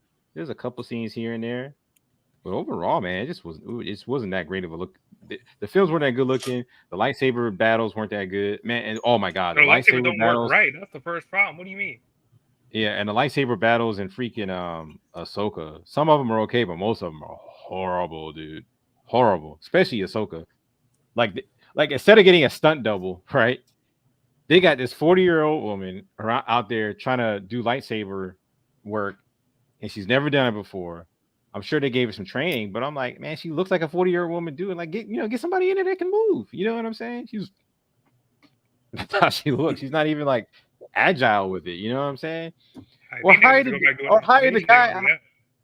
guy that did the choreography. I'm sorry, choreography for the Revenge of the Sith. You know, I'm like, well, what? I don't get it. Like, I don't get that. That's something I never got in Star Wars, right? And you just hit on a point. In the Revenge of the Sith, they were getting down. Yeah, they were really getting down. No matter, even ancient Christopher Lee was getting down. Well, it's because they had a freaking stunt double. Yeah. Nowadays, like, come on, you can spend millions of dollars on this actor, but you can't give a stunt double a couple thousand, $100,000. That's what I'm saying. It makes no sense. You got all the money in the world, and we get mediocre product. It doesn't make any sense to me. And the only thing that makes sense, the only way you can make sense of it is that the feminists won. They took over, they invaded Star Wars, and they destroyed it. And then G-Flux, man, you can't even compare it to like the Clone Wars TV show. You might say it looks bad, but you said what? For the choreography, the TV show is way better than anything they have done in the live action. I'm sorry. You said a what? The TV show, like the Clone Wars TV show. You might say it looks bad, but the choreography is way better. I don't know. Some of the fight scenes in those look kind of stiff sometimes. Sometimes they pull it off. Sometimes it's good, but sometimes they be looking kind of stiff, especially early on. Like I don't know. Yeah, but those later fights though. Yeah. It did get better. I will say it did get better. I'll admit that. The best fights of those beat any of the best fights of what Disney's made. Yeah, I will say the fight between Reva, even though I thought Reva was a shit character. In the Clone Wars. One of my all time of just a straight up fist fight. One of my favorite fights in that show. Who are you talking about? It was an episode where Anakin thought that the senator was creeping up on Padme, and he walked in there, and the senator kissed Padme, and Anakin was having no parts of it. So the senator came up and he was like, "Hey, you know what? If you didn't have no powers, you could throw hands equally." Anakin said, "All right, bet." He put the lightsaber down and commenced to beat this dude ass. Like, that wasn't very Jedi. Jedi like you would think they would report him to the Jedi council. Like, this motherfucker just beat my ass. What kind of fucking Jedi is this? Because I kissed y'all ain't even supposed to be having no goddamn women. Because I kissed a woman. Get the fuck out of here, dude. There was so many red flags with Anakin. It's like, god damn it. Y'all couldn't see that shit. Motherfucking killing younglings and shit, man. It's like, what the hell? I mean, Obi-Wan saw it, just he didn't want to say anything. Yeah, he didn't want to say nothing. I think so too. Obi-Wan is the worst. Even though that's my favorite Jedi of all time, he is the worst Jedi of all time. Why do you say that? There's an episode, I watched the Clone Wars over again. There's an episode where Anakin and Padme get done doing whatever they are doing in this cabin by themselves. And Obi-Wan is sitting outside the cabin, and Anakin walks out, and Obi-Wan talking, and Obi-Wan turns to him, well, how's Padme doing? I'm like, bitch, you know? well, to be fair, he knows that he knew that Anakin always had a special place in his heart for as soon as he first met Padme when he was a little kid. But to also be fair, like again, I think Obi-Wan knew. I just think that he thought maybe, hey, look, we snatched this dude from his mother when he was a little kid. This might help him, whatever. So I think he allowed him to kind of break those rules. So you gotta remember, you don't think priests and they'll be having sex with them nuns and shit? Well, you think those guys just completely whatever? With somebody too. Don't forget about that. He fell in love with Bo-Katan. He did with the so it's like you kind of have the ruler of whatever. Like, yo, he's having the same problem I'm having. Why would I just report exactly? You see what I'm saying? So I think he knew, man. I think he knew. I thought maybe he thought that it wouldn't be that much of a big deal, but it's kind of like what Yoda told Anakin. Anakin asked him, "Want to listen? Train yourself to lose everything you love." What did he say? Train yourself to what that motherfucker? Let me look that. I still think the best Star Wars anything. If when Dave Chappelle was making fun of Star Wars, the Chappelle show. What was he making fun of? He was talking about how the Jedi's are pedophiles. Oh. We do not condone the delinquency of our Jedi Knights. No, he said, train yourself to let go of everything you fear to lose. And Anakin didn't listen, man. He didn't listen. But you know what I don't get about Anakin? It's not like they had some harsh rule for leaving the Jedi Order. You could have just, you know what I'm saying? I'm like, dude, you got all these freaking powers. You know what you need to know. I'm like, all right, I retire. I ain't doing this shit. I'm gonna take my woman. I'm gonna go, and I'm gonna still do my Jedi type shit. I won't be a Jedi, but I'll still go out there and do Jedi type shit. Ahsoka did it. Have your woman. Yeah, Ahsoka did it. I'm out of here. But some people were saying, well, it was because he wanted the power. He figured if he could get higher in the rankings, he would learn more. He could save Padme. But I'm like, motherfucker, just leave. Like everyone has told you that you could, when you look into the future, this is a possible fate. It doesn't have to be the fate. But just leave. Just leave the order. You don't like what they're doing. You don't like how they operate. You know what I'm saying? What's his name left? Count Dooku left. There was no rule against leaving. Yeah, I'm like, all right, I'm out of here. Thanks, but I'm out. And I would just like I would help out every now and then. I would stay in contact, but I would become a regular citizen in the galaxy. Or start his own like detective service, some shit like that. Someone should do a like a what do you call it? Like a fan fiction. What if Anakin left and started his own detective story? I mean, there's plenty of fan theories about Thor. That's kind of carrying Star Wars too. At this point, I'd rather listen to fan theories and listen to what Disney's trying to tell me at this point.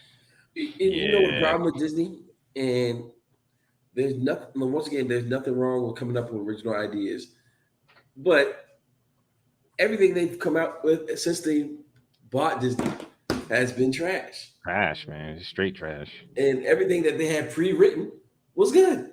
Other than Andor. I have to give them, look, I'll say Andor was good. Rogue One was good. Rogue One was really good. But the fight scene between Reva and Darth Vader, I gotta get them. That shit was good. It was good. That's probably one of the best fight scenes in Disney Star Wars, is the fight scene between Reva and Vader. In fact, if they would have casted Reva better and they would have got a better actor, that could have been well, no, because some of the stuff before them was really terrible. The way it came about, and it looked bad. Some of the episodes didn't look that good. But that fight between Leia Reva running and, from all those guys. yeah, that was like, what the hell? Like, what's going on here? Yeah.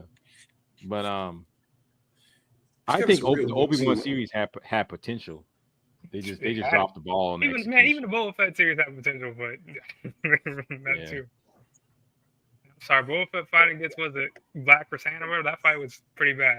That fight made no sense. Black Persona would just choke that Boba Fett and kill it immediately if he was sleeping like that.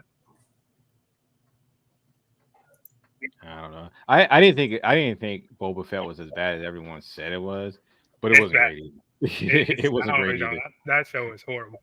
I'd say it was not great either. Yeah, especially it. You know what? It got progressively worse. I actually thought it started out pretty. Dude, pretty the part with Tusken Raiders, I like the part with Tusken Raiders. That was pretty cool. Yeah. They would have went that route. I mean, they were. You know, remember we were talking about that, Carver. We were like, we thought he was gonna like rally all the Tusken Raider tribes together, and that was gonna be his power on Tatooine. We thought he was gonna do some shit like that, and nah, man, it was some lame ass shit. Dude, you understand how cool Soldier could have been? He could have went back to Jaw's palace, not with that guy with. He's like, I'm not giving this palace back. He's like, all right, man, I'm gonna take it back. Exactly. And he pulls up with all those Tusken Raiders. With all those Tusken Raiders, I thought that's what they were going to do. I was like, that would have been so epic, man. They, again, feminists. They had that Asian woman be basically, she was like the You know what I'm saying? Yeah, she was acting more cool than Boba Fett. I was like, what's going on here? You know, it's like they can't help themselves. That's why they got to get the feminists out of there, man. They're destroying Star Wars, dude. I mean, they took one of the most popular franchises ever and destroyed it. Utterly destroyed it to the point where there's so much apathy. Like the numbers for Ahsoka are horrible. No one's watching that shit because they alienated their core audience, which is men. It's men. And it baffles me that they don't see that. And then when people say something about it, well, they call you a misogynist or you know, you just don't watch it. It's not for you. I was like, what is that? It's for men. What are you talking about? It's not for me. Why would you not cater to people who are primarily watching and consuming this content and buying the toys and all that stuff? That's the other thing. They can't sell any toys because nobody likes the new characters. Nobody likes them, you know, because they don't come up they don't come up with anything new or interesting. The most interesting thing that they came out with that if I haven't bought anything, but if I were to buy something from Disney Star Wars, for me, it would be the Porgs. I thought they were funny, little penguin looking things. That's it. That's it. What they could be selling the lightsabers, but I'm at this point, like the character. You don't want to buy the lightsabers of those characters, you know? People used to want to buy them. Let's buy those lights, even like the $5 ones, you know, it's like those little pop-up ones, you know, the cheap ones. The three, even those. I'm like, nobody wants to buy that. And like Star Wars isn't what it used to be. You know, nobody likes a lightsaber battle means nothing because lightsabers don't work how they're supposed to anymore. And nobody likes the new characters. I don't care about Reva's lightsaber. Just don't care. I don't care about Ahsoka's lightsaber from the show. I don't care. I don't care about that's the other when we talk about feminists, man. They got my man looking real lame. Carbon. What's his name? The one that was stuck in the other galaxy. Come on, Ezra. Ezra. They got him looking real sorry. And they just gave Sabine, she just masters the Force. Someone who they never hinted that she was forcing. She only did one thing. Oh, yeah, he did. That jump. Yeah, the jump. You know how hard, you know how long it took Luke, you know, to lift up objects? And then she just automatically grabs the lightsaber and she just pushes a grown man. And I'm like, what is I'm about to say maybe the saber. I'm gonna give you the saber. But the force jump thing, that's just too far of a leap from nobody has like no force ability at all. Like, I don't know about that. Now maybe Ezra can do that. I mean, because he's done that plan, maybe studying for who knows how long. Yeah. Let alone you haven't talking about the worst part. So you telling me Thrawn just let this man leave his ship, fly over to the Alliance, and be like, oh yeah, I'm here. Like, why the master? Yeah, they got Thrawn looking real dumb, dude. Yeah, he looks dumb in that too. I'm like, yo, let alone okay. So okay, they destroyed Ahsoka's ship. He's like, okay, let's do a ground assault now. I'm like, why do you keep doing an aerial assault and just bombard them with your? I'm like, yeah, it's stupid. If you have aerial advantage, like, why not use that? Why send your soldiers to go die to the death? You know, exactly. Not like them. Let alone, why didn't the lightsabers slash through all those freaking soldiers at the beginning? Because remember, they fighting all the people before they turn into zombies. Man, you gotta do something about your mic, man. Because you're coming in all muffled and stuff. You need to do headset, dude. That shit is trash. Brave, man. I don't have money to buy a new one, bro. There you go. That sounds better. But yeah, like why? Go ahead. Why didn't the lightsaber slash through all the soldiers before they became zombies, bro? Like, what the world? I don't know. Have you seen that scene? You know what I'm talking about? I didn't watch it. I just saw little clips of it, but I didn't watch it. I refuse to support it in any way. So they get those. I don't know if any of you guys know what I'm talking about, but there's this, like the one scene where they're trying to fight to get to like Thrawn's ship or whatever. A ton of stormtroopers run out, and they're all using their lightsabers to fight him or whatever. But it's like even they slash them, but it's not damaging them. It's like you know what I mean. Like I know you guys know what I'm talking about. We slash them, but it's like it's not like cutting through. Yeah, and then they all turn to zombies, and you're like, yo, if you would have slashed through them, they wouldn't be following you right now. I was like, are you serious right now? Yeah, if you would just cut them down, I see what you're saying. Yeah, they wouldn't even. Yeah, because that makes sense. Wait, what? Because that makes sense. That's why it didn't happen. Yeah, I thought that was it's interesting because when you watch the show, right? Dang, this thing saving again. When you watch the show, instead of like writing an interesting scene or battle or fight scene to where it results in a way where someone's injured and they have to retreat or something like that, he'll just have people just run away. He did it like 3 times in the show. Like people just run away. They'll be in a battle and they'll just run away. It's like it's the worst writing in the world. And it's just where are they getting these people? I don't understand it. You got all this money. And this is the best you could do. Like you remember? That's why, like even though I was saying Costa looked kind of amateurish in the Berserk, independent animation. Look, I agree. It looks better than some of the shit we got in that 3D shit. Give the money to them. I think they give them some more money so they could spruce their game up. If they're gonna do it right. But you know what it boils Hollywood right now, man. I don't know. What it boils down to me is this. The people who they say are the so-called creatives are not fans of what they're creating. Yeah. They don't care. They just see it as a 9-to-5 paycheck. But when you actually have love and interest in what you're doing, you actually put love and interest in what you're doing. Like I will applaud Dave Filoni. I mean, as flawed as I'm sorry, Dave Filoni. He's fucking up Ahsoka right now, dude. Well, the season's over. But as flawed as it is, guess what? The man came up with the character. And honestly, my thoughts on the series is this. Like, he saw that basically the main Star Wars universe is fucked. So he's starting off his character in a new universe. I was like, okay, that makes sense. It's stupid because, all right, if you think Thrawn is this big of a threat to the galaxy, where the hell is Luke Skywalker? Where is he? I don't give a shit about Ahsoka. If this is Luke Skywalker's era, right, and he's still a young man, he's in his prime, and Thrawn's why didn't you go seek out Luke Skywalker? It makes no sense. They don't even mention him, I don't think. Oh, they didn't do that. No, they didn't. It makes no sense. It doesn't impress me that you went to another galaxy. I'm sorry, it just doesn't. It doesn't impress me. I mean, I can logical writing impresses me. Entertaining writing, creative writing impresses me. But they're doing everything in their power, huh? I propose whoever makes the best Luke Skywalker story that would happen at the same time and puts over the internet, they can't do us all. Well, I mean, fans are doing that kind of stuff anyway. Do it more. And we haven't done it. And it hasn't been done right till we've done it. Yeah, but it's just one of those things, man, where I think that they're doing everything in their power to get traditional male heroism out of it, to the point where they didn't even want Ezra to save Sabine. When she clearly needed saving. Oh, she's a girl boss, she could just get out of any situation. She just magically learns how to use the Force. Even though there's no hint of ever being Force sensitive, they just big up this random everyone. Yeah, of course, George Lucas did say everyone has the Force in them. You wouldn't be fucking alive if you didn't have the Force. But obviously, you have to have a certain amount of metachlorines. I know people don't like that. You know what I'm saying? To have to even have the potential to tap into it to do extraordinary things. But this idea that anyone, it's kind of like the NBA. Anyone can play basketball. Anyone can go out there and play basketball, but not everyone's going to join the NBA.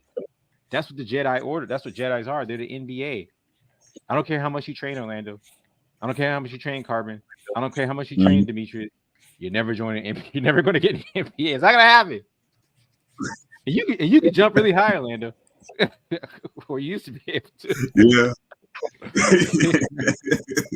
You ain't getting the NBA. Oh, He's never going to be a freaking Jedi. And they just force that shit in there.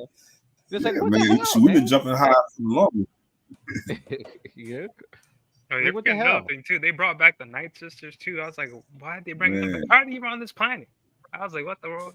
The Night Sisters, then they all die out, or I remember General Grievous like. Remember, this is supposed to be like another sect, and this is their original home. I know, but they couldn't think of no new alien. They're just gonna recreate the Night Sisters. Man. Well, that's what I'm saying. Galaxy. Wouldn't people in a whole new galaxy look different? That's what why they gonna look exactly like the Night Sisters we have in our galaxy? That's what I say, man. It's feminist, man. If the women aren't in control, if the women aren't doing badass stuff, the women, then they're not going to do it. Like it baffles me why there's no Luke inside this story. This is Luke's story. In the original novels with Thrawn, this is Luke's story, not Ahsoka. It's Luke's story. Now I wouldn't mind it if they kind of centered her, but they still had Luke in there. There's so many cool things they could have done with that if they would have brought Luke in, right? I mean, Luke might show up now because you got to remember Ahsoka's left back in the galaxy. Ahsoka and they're still stuck in the galaxy. Even that's stupid. It's like, okay, you go there to save someone just to get stuck. I mean, it's just dumb. Like, it's like, come on, man. They seem fine with it too. I was like, what the world? Yeah, it's just stupid, man. It's just, I don't know. It's just bad writing. It's bad writing, you know. But you guys have anything else you wanted to show? Let's look at mine. Look at mine. Huh? Let's look what I'm working on. No, I'm saying as far as popular culture, media, or anything that you wanted to talk about. This is popular culture. I'm talking about it, so it's popular.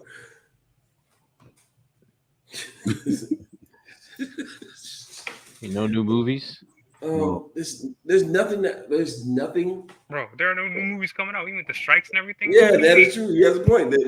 They just got over the writing strike. I will say I saw the trailer for Aquaman, and visually, I have to say I kind of like it, but I don't want to support it because Amber Turd is in it, so I won't go see it in theaters. But when it comes out for streaming, I'll definitely pirate it. They said they said that she's in like 2 minutes of the movie. I don't care. She should have been fired. Amber Turd should have been fired. Got that man hemmed up for no reason just because you in your feelings. You cheating with sat in his bed and everything. Shit in like his what like the dog. Dude, I it's almost like unless a woman just goes out there and murders somebody in cold blood, like you can't hold them accountable for anything. I was just talking to Travis today about this, because I had certain criticisms or whatever, and he was like, "Well, it seems like you hate women." I was like, "Why is it that when I criticize something, it comes out like we can get criticized? We get black men, we could be criticized for everything in the world. No one says, well, you just hate black men." Yeah, I don't get that. Like, it's like they were beyond reproach, and they have to literally commit murder. And even then, I've seen stories where women have murdered their children, and then people make all kind of excuses for her. Murder. She was under a lot of stress. Yeah, it's like you can't hold them accountable for anything. It makes no sense to me. So no, I refuse. I will not support this new Aquaman movie with her in it. If Amber Turd is in it, I won't be watching it. Not in the theater. I won't be paying for it. I'll go ahead and tell you I'll pirate that one. I'm sorry.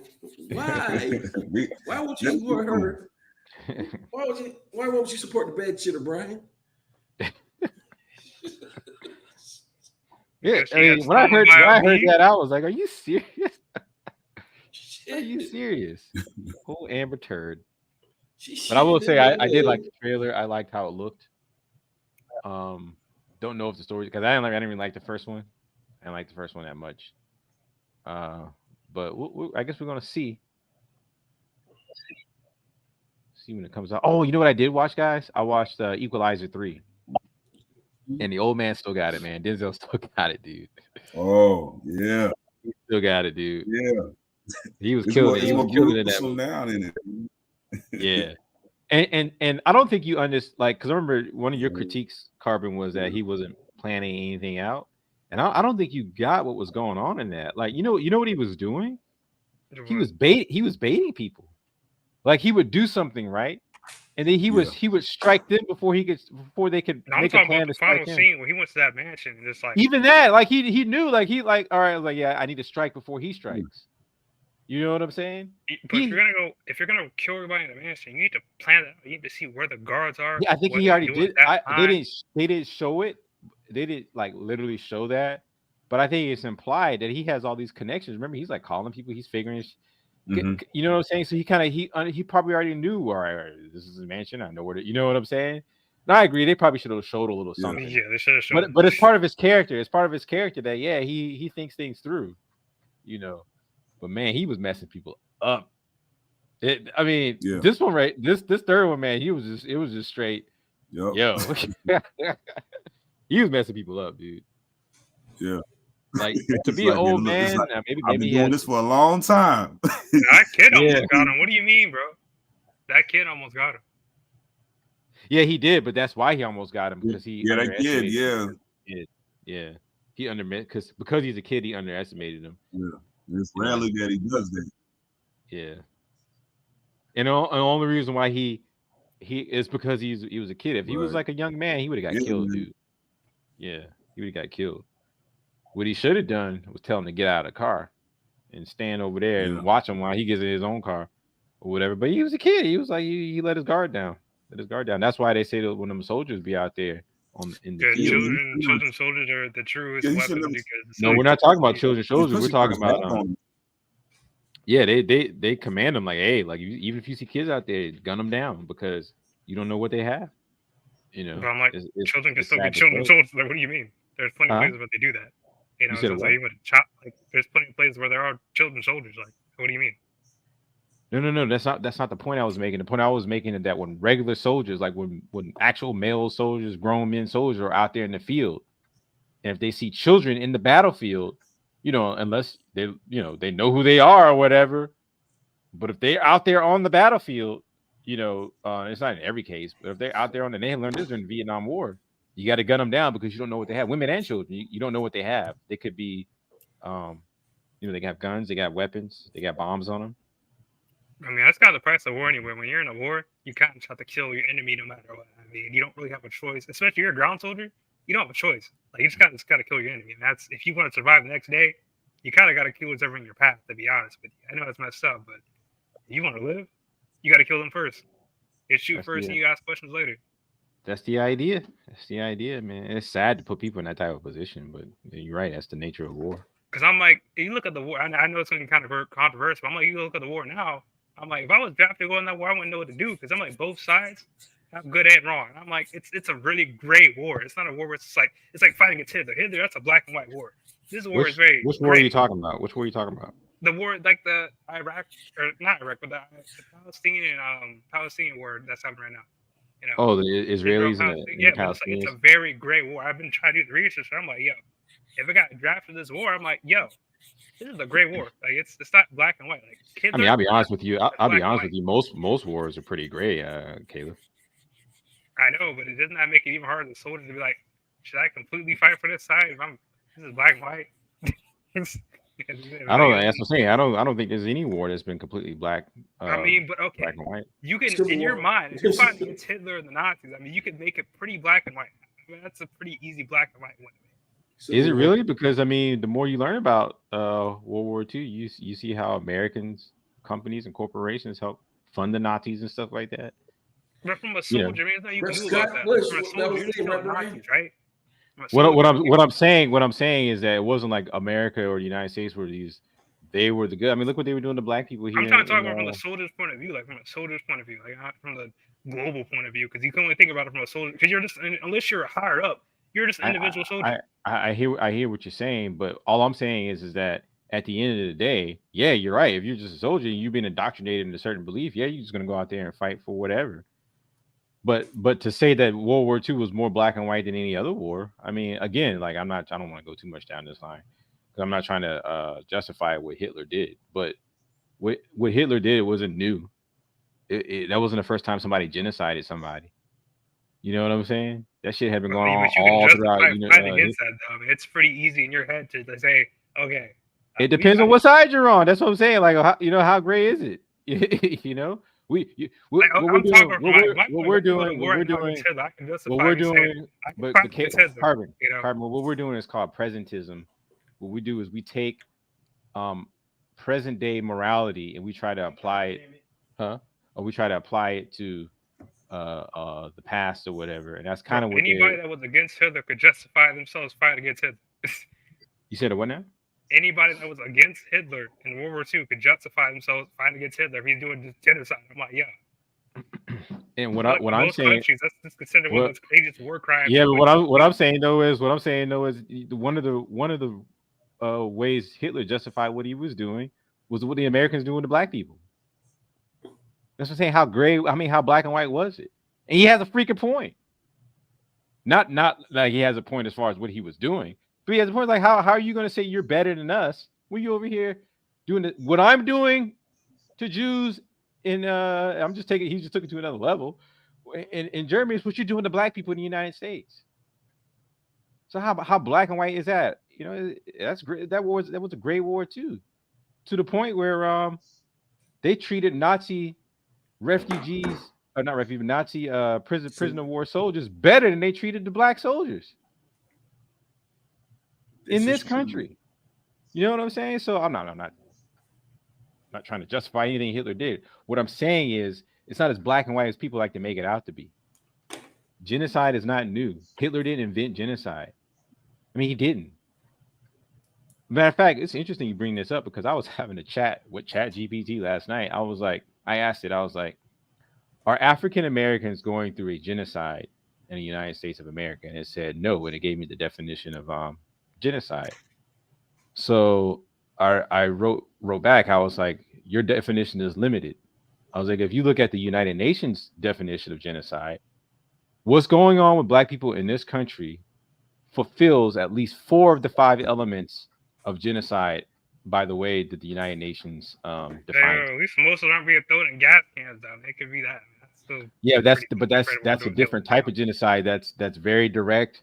That's straightforward. There's other forms of genocide. You see what's in many respects what you see going on right now with the Palestinians is a form of genocide. How they corral them in one little area, how they control all their resources, how they can't do certain things. That's why I said it's a great war. That's why I got drafted right now. You see what I'm saying? Go inside to fight for. That's why I'm like, yo, because this could be World War III, and now I gotta get drafted to go fight this war. I'm like, I don't know. I didn't get like, because as this was going on, I was like, okay, how is this any different from any other? Because they always fight. They always fighting over there, and they've been doing it since the 40s, right? Like, how's this any? No, but look at all the let me finish what I'm saying, dude. Let me finish what I'm saying. How is it any different? And then I asked Travis today, and he was like, "Well, this might be the last hurrah for the Palestinians." You know what I'm saying? Because they've cut off all their resources or whatever, and so this might be the end for them unless something drastic happens. But that's crazy because there's like 2 million people in that one little area. I think half of them are children. Yeah, I'm not taking sides because I don't want to get dethroned by the Jewish mafia. But when you actually research, how the land was acquired and stuff like that, it was some shady shit, man. I'm sorry. So I don't condone. I don't see dirt on. I don't think that the Palestinians started this shit. They didn't start it. So they might have done dirt throughout the course of it, but they didn't start this shit. They didn't start it. I mean, I don't want to go to I got dirt to war at the current point in time. I mean, I can look back at the history, but I still got to look at the current point in time too. You said a what? I mean, I can still look at it from what happened back in the day, but I still got to judge the war at the current point in time. If I go in there now, I judge from the point in time of now because that's the point in time I'm fighting from. All I'm saying is this. All I'm saying is this. If you want to make a moral argument, I stand more with the Palestinians. I'm sorry. I stand more with the Palestinians. They're fighting for their land. They're fighting for their freedom. They're fighting to be free in their land that was taken from them. Not necessarily by the Israelis that are there, but it was something that the British did with the Balfour Doctrine and all that stuff like that right after World War II. There was plenty of places they could have made Israel where we wouldn't have all these issues. And Americans and the British decided to put it there. Why? Because they wanted to control the Middle East and the oil and all that shit like that. They could have made New Israel in freaking Nevada somewhere, or gave them some state.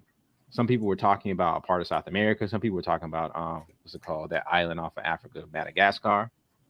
So now we're dealing with the problems because some people after World War II, because they were being fucking greedy. And now we're dealing with these problems, and then we got to make all these moral arguments. Should the Palestinians use violence? I'm like, look, man, if someone took your land and controls every aspect of your, resources and your livelihood, which is tantamount to slavery. Bobby Wright said that shit. When another group controls every aspect of your life, that's slavery. It may not be abject slavery, it may not be chattel slavery, but it's a form of slavery. And that's what's going on with the Palestinians. So I side a little bit more with them. I'm sorry, I don't really. I'm kind of indifferent. Like I'm like, to me, it has nothing to do with black people. We got our own fucking issues. You know what I'm saying? But if I had to make a choice, the government still gonna send money over there, and then our economy is gonna be more messed up. That's the other thing. They get a real buzz thing. We keep sending money over there, man. They thought to send money to Iran. I'm like, yo, man, we saw poor people here, bro. We saw homeless people here, bro. We saw hungry people here. We literally have kids still starving here, but you want to send $6 billion to Iran?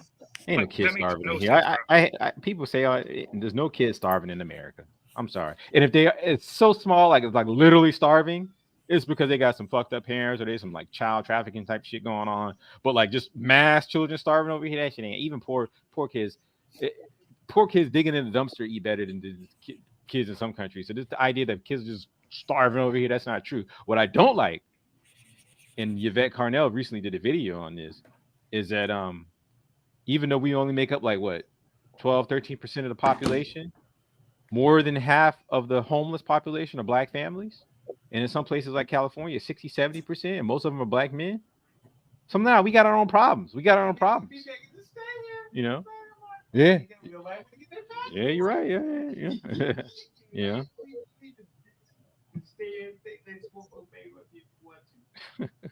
Sorry. So yeah, we got our own problems, and I stand in solidarity with my Palestinian brothers, but we ain't got no money, we ain't got no resources to help them in no way.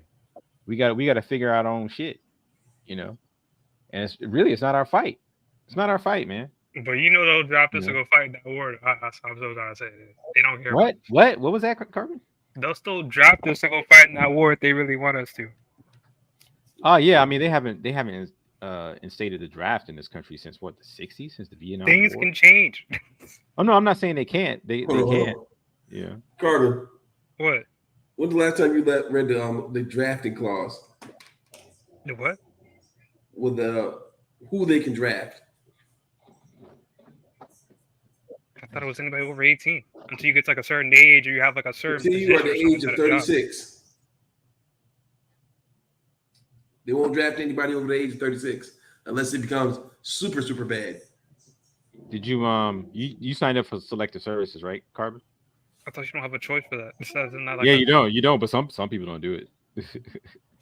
You just lose all the you lose benefits somehow. I mean, that's not really a benefit though. Oh, so you mean I don't have to go get shot? All right, cool. Cause like who would sign up for that? What the world? We got a military people sign up to go do it. They sign themselves up to go die, bro. And some I guess why I don't get why because I guess I've been alive so long that I've seen them this type of thing so much in that area that it didn't really surprise me. I didn't get what the big deal was. I thought it was interesting that them Hamas motherfuckers were on that goddamn parasail with those yeah, that was crazy, bro. They using anything they can use, game, bro. I'm telling you, that's straight out of PUBG what they were doing, bro. I was like, yo, these people are like playing Fortnite right now. I know I'm supposed to say, but the way they were parachuting, I was like, bro, I was like, ain't no way this is the way they do it. Yeah, they were like, we're gonna use anything we can get. They were bringing everything. We about to shut up forklift over there, destroying the gate, bro. I was like, that's crazy. And the fact that they didn't have no kind of indication this happening, this got bombarded one day, like they had no kind of indication. I was like, yo.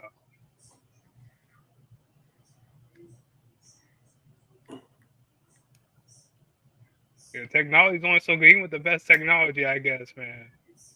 But I see the fear though, Carbon, because you got what's going on in Ukraine, and you got there's two wars happening at the same time right now. I'm like, yo. Yeah, but I mean, there's always a war going on in the world. So that. But what I'm saying is because the random wars in Africa, I don't care about that. When wars that our allies happen, I'm like, yo, that's what I'm saying. Like when we have when your allies go to war. When we have strategic areas like that, I can see why you would be alarmed. Yeah. And either way, if they don't go to war, I mean, our economy's still going to get even y'all still talking? This. Yeah, been talking. Yeah. They're the only two talking. My connection is real. But I mean, our economy's going to still. Oh, okay. Nah, because it kept doing a little. So, either way, I mean, it's still like a lose-lose with this war, to be honest with you. To buy some of the war stocks. I think it's what happens at this point. That's what Uncle David was saying earlier. Get some of the war stocks. Yeah, he about to make some money off of that. Horrible. Those kind of stocks.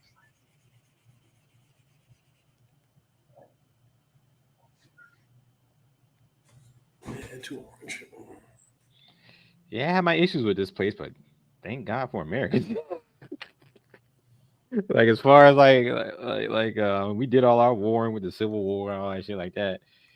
And it's a pretty safe place to live, even for a black person. I mean, comparatively. As long as you don't move to the wrong state and get shot by the cops overall, it's fine. Our problem is we ain't got no freaking money. We ain't got no resources. Yeah. At least it's relatively safe. I mean, even with the cops, that most black people in certain areas, in certain places. I'm like in South Carolina, it's not that bad. At least we live in South Carolina. In most states, it's not that bad. It's not that bad. Shot by a cop died. So I'm like, to me, it's not that bad. I haven't seen the news and everything, but I'm like, in reality, for me, like, it's not that bad for me because like not even a single family member of mine, on either one of my sides, have died to a cop. I'm just like, most people don't have no family members died from a cop. That's my point. It's like. It's we don't like the injustice when it happens to us, and they be trying to cover shit up and stuff like that. So we got to go hard in the pain like that. You can't be treating motherfuckers like that. We supposed to be citizens and whatever. But for the most part, black people don't got to deal with that. You got to. The fear of it is there, and it's more likely to happen to you, I think. But still, the chances that happening, especially if you stay your ass home, you don't go outside doing a bunch of crazy shit. Even if you go out and party, if you go out there with some goddamn sense. To be fair, it's just happened to people though, where they just walking down the street. Like I was just watching something today where dudes just walking down the street and some dude called the cops on him or whatever, and they choked him and then the paramedics came and injected him with something and he died. Yeah, I was like, God damn, boy. So there is a fear of that. I'm not gonna lie, that exists, but I don't think it's as widespread as a media, because media is always talking about it. Makes it worse than it is. So it seems like it's always that it's just. I mean, that's always their job too, man. Is to always get the stress out of you. See, is watch more and more of them and get addicted to it. That's not their job. That's what they do, but that's not their job. Their job is supposed to freaking inform the public, not engage in sensationalism and what do they call it, yellow journalism. I mean, but isn't that what they do? That's what they do, but that's not their job. It's not their job. It's supposed to be what is called the problem in this country is this: we need to be constantly entertained and constantly in fear. I agree with that. Yeah. And like we fear the police. The white people fear us from this. Matter of fact, I got a story behind that. Right, I was in Orangeburg, South Carolina, and I stayed in a hotel, and the TV sucked in the hotel, so I brought my TV up to the front office where this Indian dude who was running it. And I was sitting there playing the PlayStation, and I turned to this guy, and I was like, hey, my man, why don't Indian people like black people? Straight up question. You said don't like black people? Yeah, they do not like black people. And the guy looked at me, and then he looked at the TV. Nothing was on the TV but my video game. But then he looked at the TV again, and I was like, "Oh, I get it. It's what they show about us in the media." Yeah, we don't control we don't control our own image. narrative. Yeah, we don't control our image. Yeah. So I was like, and I told him, like, man, you own a hotel in a predominantly black town. You don't see a problem with that? They don't care. Look, people Money. come up off on this. Yeah. We don't have our own restaurants. We don't have our own businesses or whatever. In the restaurants we do. So what they do is they come over here. Well, I should say we don't have as many as they do. We do have some, but so they come over here. They get a leg up because they're immigrant or they're a refugee or something like that, or they actually come from upper class families from over there. So they get a leg up when they come over here. And what do? They put them in our neighborhoods because they know black people need shit, right? So instead of giving us resources so we can have our own shit, we were come up for. That's why when all these immigrants come over here, what neighborhoods do you think they're going to go to? They're going to go to black neighborhoods. That's why people in Chicago and places like Chicago and Detroit are pushing back. Even New York, they're pushing back. It's like, nah, send them to the white neighborhoods. The white people bring them over here, send them to their neighborhoods. You know what I'm saying? And give us some goddamn reparations. See, and that's the problem. That's my problem with black people, man. It's like we'll sit here and we'll complain when it's time to do some shit, some real politics. When it's time to do out there and say, "Hey, look, this is what we need." No one wants to do what's necessary to get what we need.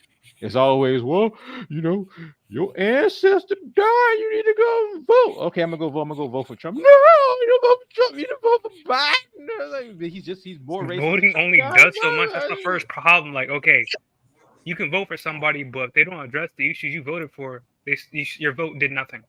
Look, no one's going to address our issues. No one's going to address them. See, that's the problem. That's still the point. Voting will do nothing. You can't vote for let alone who knows that it's going to lie? Because a lot of people you vote for, they just lie anyway. They don't care about you. To be honest, I think they don't care about you. I think voting can do something. We just got to be more strategic about how we do things. Right now, we're getting a bad deal with the Democrats. If you want a different deal, you got to make sure they lose. That's why I say vote for Trump or vote for Republican or vote third party or don't vote at all. But make sure they lose. Make sure they lose. And make sure they know it's us that caused them to lose. Because then now they have to come to you and say, hey, look, we keep losing. What do you want? Well, we want reparations. Well, we can't do reparations. Well, I guess you're going to keep on freaking losing then. You're going to keep on losing. But no, that's not what black people do. We just keep doing the same thing over and over and over again, expecting different results. It makes no sense to me. None whatsoever, other than just fear, just afraid. I don't like that Trump. He's racist and evil. It's gonna be the end of it. He's gonna take over the United States. I'm like, all this like this fantastical shit, that is not gonna happen, will never happen. Or I would say it's improbable that something like that will happen. If something like that happened, voting ain't gonna stop it. Is it gonna happen? Voting is not gonna stop that. Voting is not going to stop some crazy, evil white supremacist people from taking over the country. It's not going to stop it. If that's your real fear, Brian. What's that? Repeat what you just said. I said voting is not going to stop some evil, crazy white supremacists taking over the country. Yeah, they already took it over. That's what you're talking about. Well, I don't think most white people are crazy, evil white supremacists. I would say I don't think so. I don't think that at all. If they were, just a little bit of freedom we do, a little bit of comfort we do have, a little bit of luxury we do have, you wouldn't have it. Your ass being changed. But I do think most white people are somewhat indifferent. And they're like, okay, yeah, we know black people have it hard, but shit, I got my own life to worry about. Martin Luther King. That's all right. Yeah, we celebrate Martin Luther King Day, or I did my part. I think that's what most white people are probably like. Yeah, man, I think that we need to have I was telling one guy today, I was like, we need to have a fuck you, pay me type of politics. Fuck you, pay me. Well, what about these LGBTQ people? Fuck you, pay me. Well, what about women's rights? Fuck you, pay me. What about abortion? Fuck you, pay me. What about the environment? Fuck you, pay me. That's the type of politics we need to have. Mm-hmm. If we ain't gonna do that, then we're done. It's over.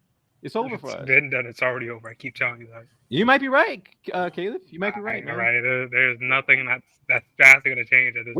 We're talking about wealth. We're talking about black community wealthless by 2053. Wealthless, zero. You will have no wealth. Can't do anything without money. 2053. We're already talking about more than 50% of homeless people are black families. Even and if I'm still getting arguments with people about how we should go about our politics. It's ridiculous. It's almost 2024, and I'm still getting arguments. You learned nothing in the last 10 years. It makes no sense. Uncle Dave's right. Get your passport. If you can get your passport and get the hell out of here, get the hell out of here. You know what I realized? You know what I realized? In this country, every time we something really bad goes down, we get thrown a bone somewhere, and then they'll pacify us for a while. Then they'll get bad again, and then they'll get thrown a bone somewhere else, and then everything will die down. Like we get comfortable too quickly. Yeah, that's true. Well, to be fair though, in Black people's defense, what they'll do is they'll scatter us. So they'll sow discord over here. They'll kill some leaders. They'll out some leaders. They'll defame somebody. They'll get in the women's head with all the feminist bullshit. You know what I'm saying? So they'll get us fighting, pitting against each other, to where we can never really truly organize. So and then when they do try to actually do they really try to help. Unfortunately, you got Black people who go in there and throw a wrench in it. Like that guy BGS, he just did a video about Moynihan, and he did it's called the Moynihan Report. And he was basing it off of Black, I think, sociologists' studies about the Black community and some of its pathologies. And they demonized the man. They demonized him. Instead of listening to what he was saying was correct. They demonized him. And one of the things he said, and the Black feminists ain't going to like this. One of the things he said, one of the solutions, he was like, look, give Black men jobs, even if it means many Black women won't get the jobs. Because they know that Black men are going to be are going to provide for their families. That's how every other community does it, and that's why he couldn't understand. That's why it's called Moynihan scissors. He couldn't understand why is it that when they gave white men jobs, white women came off of welfare, but when Black men started getting more jobs, Black women just kept going. They just kept doing the welfare. So he was like, "Give the Black men jobs. Give the Black men the jobs." Because they're going to go find and make families. The women who don't want to be with them, they're not going to be with them. But they're going to go and find and make families. And that's what this country needs, is families. And it's even affecting the white community now.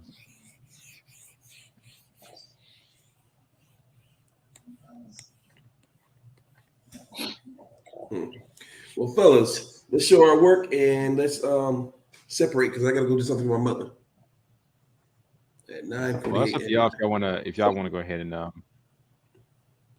I really didn't have nothing this week. Yeah, y'all be having nothing no week. Well, Caleb has.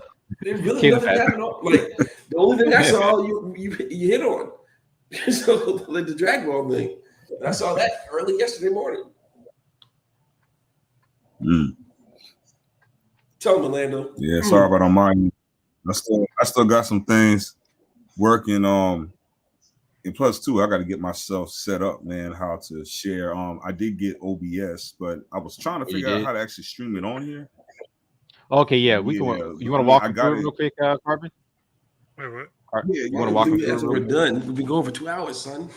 Dude, you could go off. You don't have to stay on. You don't have to stay on. But do you want to walk them through it, Carbon?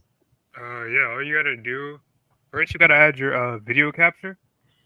If you go in your sources, you know what? Let me do it. Okay. If you're horrible, you're horrible. Hey, you learned it from me. I can teach it. What do you mean? Dude, it took me forever to extract the information out of you in a way that I could understand it. Yeah. Let me Yeah, Brian had to walk me through it on Saturday night. So you got. But I do gotta be out. My mom comes first. All right, man. Good work. Good work. It's looking good, Demetrius. But let me tell the story behind this crouch old bastard. Wait a minute, wait, man. Tell the story later because I'm trying to. Yeah, shut up. So like I was saying, right? Dude, all right. I'm blocking. I'm kicking you off. My nuts. Get the fuck out of here, Demetrius. You can't tell the old man that, man. He's gonna block stage. But do you see the panels at the bottom? It says scenes, sources, audio mixer, that type of thing. Do you see those panels at the bottom? Yeah, I see a little bit. Do you see where it says sources? Yeah, I see that. See the little plus sign?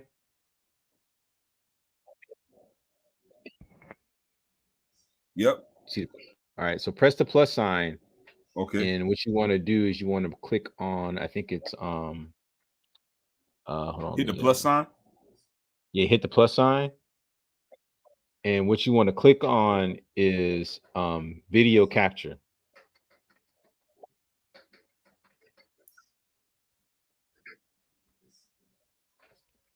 Okay.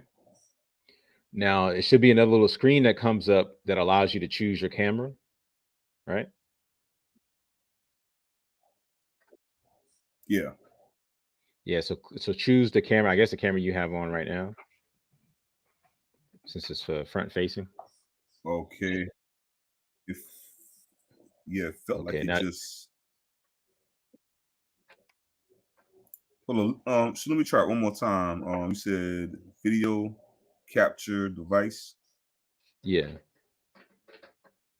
All right, and then it's saying create new, and I see a video capture device, and it says add existing.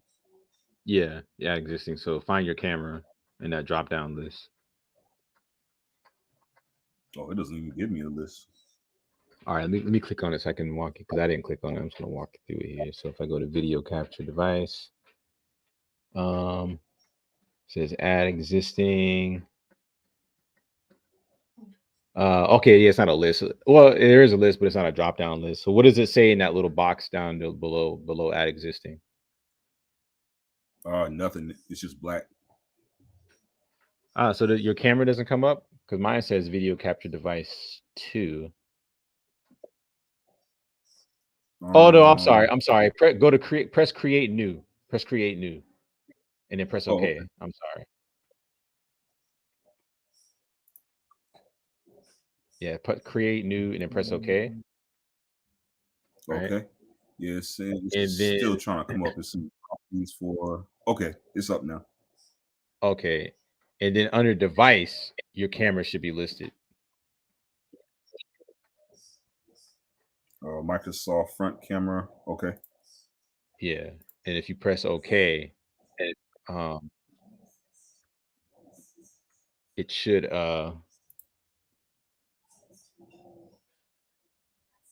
come up on the preview screen at the top. Okay. Yeah, I'm See seeing. it? I got Art Rage open. And it's got like a. Yeah, but do you see yourself though? Do you see your camera? Oh, did I see myself? Nah, I don't see myself. Did you press video capture device, right? For some reason. Yeah, video capture device. And you chose your camera under the list. Yeah, I chose my camera over the list, but I was messing with it before, and I got like the thing that's on the screen is Art Rage. It's like it's capturing Art Rage. Yeah, but I went to source or something. Yeah, but so you don't see the camera, you don't see yourself on the screen, on the preview screen. Nah, I don't see no preview Can screen. you share your screen so I can see? Yeah, let me go down. You got to go to StreamYard. Go to StreamYard. Okay. Present. You calling me when I'm trying to do a show? Yeah, go to present and damn, dude, come on, man. Hello. Yeah. Hey, yo, Demetrius, we're still on, man. I'm looking at you now. I was gonna tell you. Remember, Orlando. The reason why mine wasn't working the other day. Make sure his if when he goes to the streaming, make sure he has Windows 10 or above. That's right. That's right. Yeah, you're right. Windows 10 or above. Yeah. Okay. Okay. All right. All right. So you sharing the screen? Trying to. It's asking me to select a window or screen. Yeah. You press present and you select the window. So you want to try and check OBS. So go to share screen. You press present, then you go to share screen, and then you want to find the OBS program. Okay, I see OBS like 2 times. Oof, yeah, I don't know which one you would pick.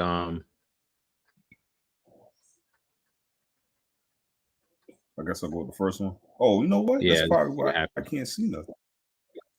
Well, you got two OBSs That's open. probably why. Yeah, that's probably why I couldn't see myself. I'll just close one of them.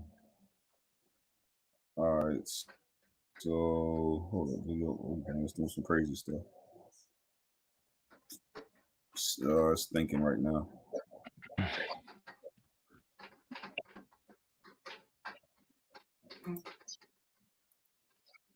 Oh heck, what is this thing on here? Okay, let me go back to my share screen thing. Share screen.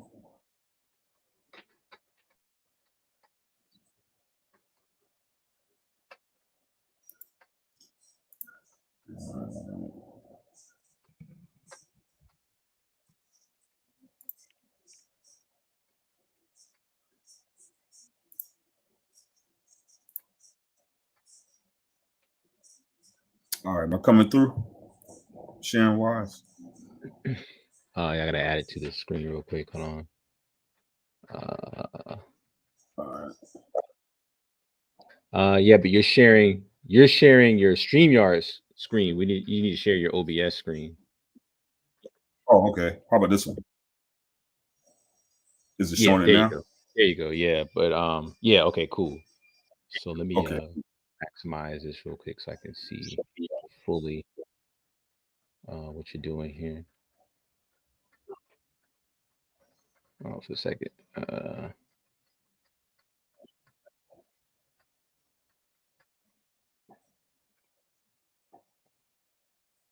there we go. Okay, so go down, see where it says so you got window capture, you don't have video capture, but that's okay. Click your plus sign again in sources. Oh no, you're in video capture device. Okay, that's good. So yeah, go back to click that plus sign again. Yeah. And then go to video capture. No, video capture device. Video it's right, yeah, video right above window. Yeah, there you go. Yeah. All right. Yeah, and then press OK because you're gonna create a new one. Okay, and then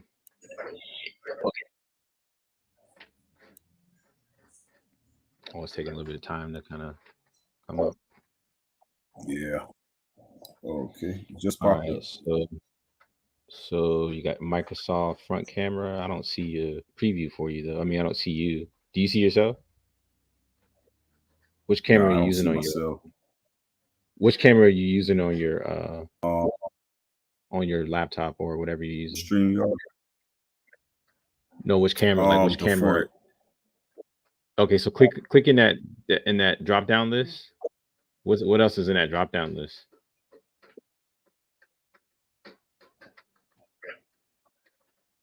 OBS virtual camera. No, you don't want to use that. But it should be the front camera. I mean, you using your front camera? Or using the Logitech webcam? Yeah, but I'm using it. I'm using the Microsoft front camera. Why can't you see yourself? Well, press the front camera. Then I am using it in. Using it in what? I'm using the front camera in StreamYard. Well, that doesn't matter. It doesn't matter if you're using it in StreamYard. It shouldn't matter. Doesn't matter. So okay, just press front camera and then press OK. Let's see what happens. Now I wouldn't be the rear because. Okay, front. Yeah, just put it on front camera and then press OK. Let's see what happens. It should come up on the preview, but I don't see it. Yeah. Now I did do something with my the source, but no, it was something because I selected here. I'm trying to think which way I went. The only thing I can think of is maybe because StreamYard had first dibs on it. maybe you have to go out of StreamYard because your setup is right. It's just we can't see your camera. So maybe you have to go out of StreamYard, set it up in OBS, right? And then what you would do is see on the right side under controls on the right side, you would press start virtual camera, right? You would press that button. And then when you come into StreamYard, instead of using your front camera, you use the OBS virtual camera. You see what I'm saying? And then you can have that way you can have your video on top of what you're drawing. You see what I'm saying? Kind of like how mine is. See how I'm in the bottom right? So it's kind of like layers. So you got your video capture, which would be your camera, and then below that is your window capture, which is your art rage. So because your video capture is on top, you would see the video on top, and you would just make it smaller. You would put it down in the right-hand corner in the top left-hand corner.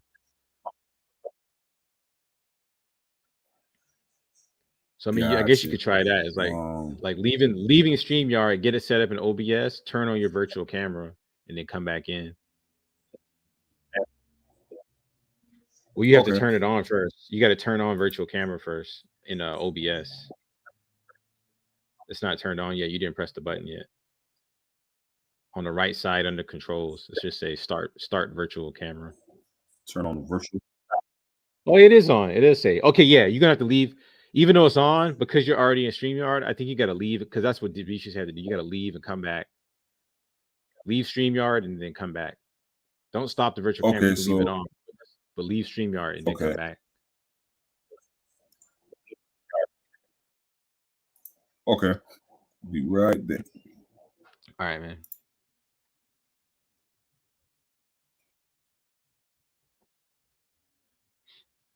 Hey, can you zoom into your character, Carbon, so I can take a look at it?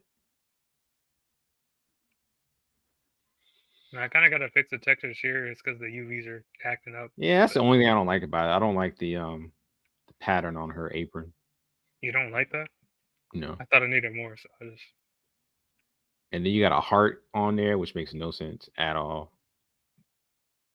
Why do you have a heart on there? It's supposed to be horror. It's an apron. I don't know. Come on, man. You got the cross and bones, I think, is right, but the heart, like, why you got a heart on it? I don't know, man. When does this do? The 16th. Okay, so you got some time. You coming by tomorrow, right? Yeah. I mean, I can easily give her the pattern. I was just putting something. We'll hook you up, man, because I ain't feeling the pattern, man. I can. I like the crossbones on the chest, but the like I said, I can just get rid of that pattern. That's easy to do. Yeah.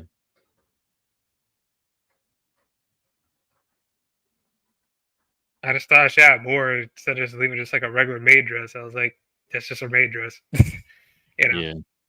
I just thought you should add more of it instead of making it just a basic maid dress. You know, I thought maybe more would be better. You know what I mean? That's not always the case, but you know.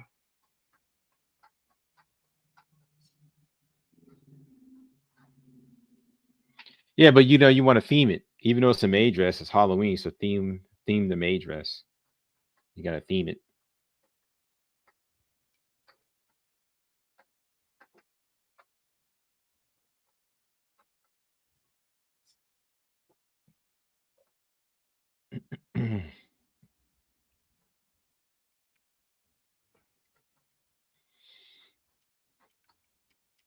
Gotta theme that bad boy. That's what I kept telling you about is learn design.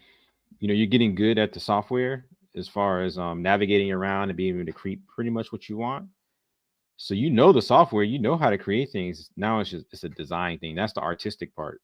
It's making things. I don't like. Where do I learn design? Like, what the world is not really a. I'm telling you, it's not just one thing. It's everything. It's color theory. It's composition. It's in your case, it would be clothing design. You know what I'm saying? So it's not just one thing. You got to pick. Okay, what am I doing the most when I'm designing these characters? Am I designing clothing? Am I designing armor? Am I designing weapons? Am I designing the actual shape of the body? Are you doing cartooning? Are you doing realistic? You see what I'm saying? And then you have to come again. Oh, that's why I missed the bone. I was like, what the world's going on here? You can continue. I realized I'm missing a bone. No, I'm just saying it's not just one thing. No, design isn't just one thing. You know, architecture is designing a home. You know, and it's its own field. So you gotta. What is the art of designing a 3D character? Like I don't know where to I don't know where to learn that. What? Like if it's a general thing. Like, for modeling, I can watch a modeling tutorial.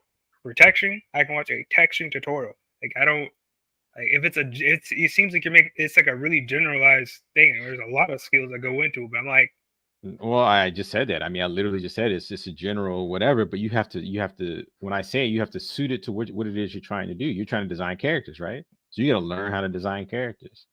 What makes a character interesting?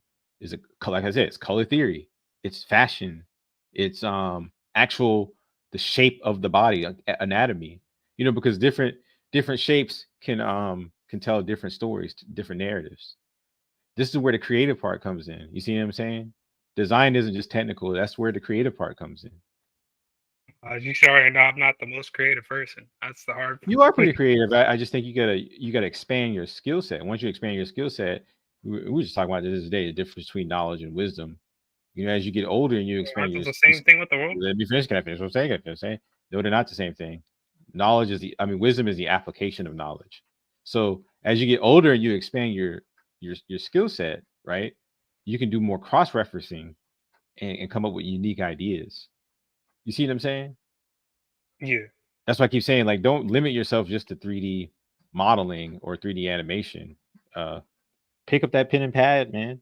Oh, I have a sack of show. I've been starting to draw. I'm trying to take the drawing. Oh, you have? I mean, I bought like a while back. The problem with drawing is it's just so frustrating. I don't know how you enjoy it. That's the problem. I'm like, let me pull up Photoshop. It's a skill just like anything else, man. Even when I started 3D, I was like, it wasn't frustrating. I was like, this is the experts thing real quick. Hello?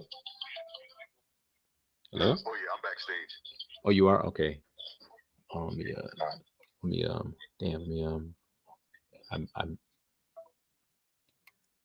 how do I get a full screen on this thing? Oh, there we go. Let me add Orlando. There he is. Add the stage. All right, Orlando, we can see your art range, but I still can't see your camera. So your camera still didn't work, even though you went out of Discord? Yeah, I went out of Discord. Oh gosh, hold on. Let me turn it back on. Yeah, because you're saying that y'all should still be able to see my face on the little corner side, right? No, that's all. You have to. Can you see it in? If you can see it in OBS, we'll be able to see it. If you can't see it, we can't see it. You see what I'm saying? Oh yeah, I see the art range in it. No, the video capture, your video, the actual camera. Can you see yourself down in the corner or anywhere on there? Oh no, I can't see myself. Let me change my screen real quick. So the video capture didn't work. Even when you logged out of StreamYard. Yeah, I logged out, but I mean, I'm seeing that art rage. Y'all say y'all can see art rage, but you just can't see my face, right? Yeah, because the part that shows art rage is the window capture. The part that shows your camera so you can see yourself is video capture. You see what I'm saying? Okay. So when you logged off of StreamYard, when you tried to do your video capture, the camera still didn't show up. Oh, you know what? I just did the window caption for video capture. I have that as. Damn, what's Photoshop work, bro? So I'm gonna have to go back and actually add another video capture and let that be the front end. Because you say y'all can see, the art rage. Yeah, we can see art rage, but art rage isn't video capture. Art rage isn't video capture. Art rage is window capture. You see what I'm saying? Window capture. Okay. Yeah, window capture. That's fine because we can see it. We can't see your camera. So there's something going wrong with your video capture, is what we're saying. You see what I'm saying? Yeah, I got you. Yeah, I put it on. Shoot, let me go back out and try it one more time. Yeah, I'm looking in the properties to see if it was something we had to do with Windows 10 in Windows 11. Demetrius was just saying, and I can't remember what he said though. Where is it at? That's probably what it is. Okay. But he was having the opposite problem. He was having the opposite problem. He couldn't get his window capture working, but he could get his video capture working. Yeah, my Photoshop won't work right either. I'm like, what the world? Like, it won't show the. I'll show you what I'm talking about. It won't. Like, it's not showing the actual like white screen, the background where I draw, and it's showing Photoshop, but it's not showing the right thing. It might be showing it. You might be only showing one part of Photoshop. Sometimes it'll break it up. Like you want to see this window of photo, like just show me the whole thing, man.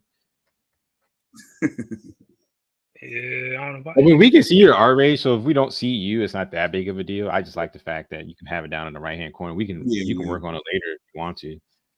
Kind of figure out your camera issue. Yeah, we might have to go on Discord real quick so I can show you the drawing stuff I've been doing. Because I don't know why my Photoshop isn't working. Wrong damn layer. Oh yeah, I would say Carbon, man. Yeah, man, don't self-destruct yourself, man. Yeah, man. I mean, it's a process, man. You know. Self-destruct. When you was talking earlier, you was saying about like like being good at it or something at drawing or. I'm like drawing. I'm like, okay, I can do 3D all day. I try to draw. Oh my god, Carbon, man, you're coming in like really loud now. Get your mic situation situated, dude. I don't know what to tell you, bro. I don't know what to tell you. But yeah, drawing is just frustrating, bro. I mean, you know, if it's just like for reference, I mean, you're just trying to get the ideal of it, and then you can use like the. It's like it's kind of like this, man. It's like I remember with me and Brian, like when we was in the art school in the summertime, Gateway. And I just remember like our teacher always taking our erasers, man. Like he was like, he was like, you know, just basically sketch it out. Like don't worry about erasing. You're just trying to get the ideal of it down. And it got to the point that the teacher you can take the eraser from me and Brian. I don't know if you remember that, Brian, but it kind of feels like the same thing like that. It's like it kind of felt like we had to get everything perfect first. Yeah. And you're building up to something. That's why your sketching is so important. Because you're building up the image from a base, and that's usually your sketch. You see what I'm saying? But there's other things that go into it. You have to master certain other things before you can get really good. Like you got to master anatomy. You know what I'm saying? You have to master composition. And there's some things I haven't mastered. I think I'm not like I'm not the best at composition. I really have to work at it. But you know, there's other things that go into design, and I think Orlando's right, man. You have to initially it's just you're sketching out your ideas. You're just sketching it out. You know what I'm saying? And then you work from there. What the hell is that? I mean, I can already do that, but I mean, it doesn't look good. Yeah, because you got to get some of your fundamentals down. That's the other part that I'm trying to say.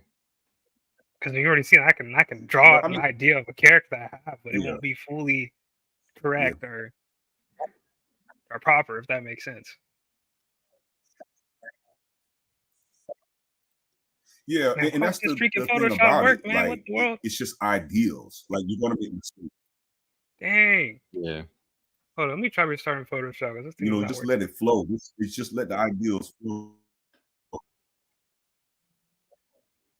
Right now, I'm not gonna try to focus on character. I'm trying to focus on drawing like basic stuff, like shoes, hats, that kind of stuff. Because at least in the tutorial I'm following, that's kind of how you start off. You know, it's like he called it like visual library or something like that. You know, you can kind of draw it out reference or something like that. I forgot what he called it. Something like that. Okay, does Photoshop want to work now? Why is it doing this, dude?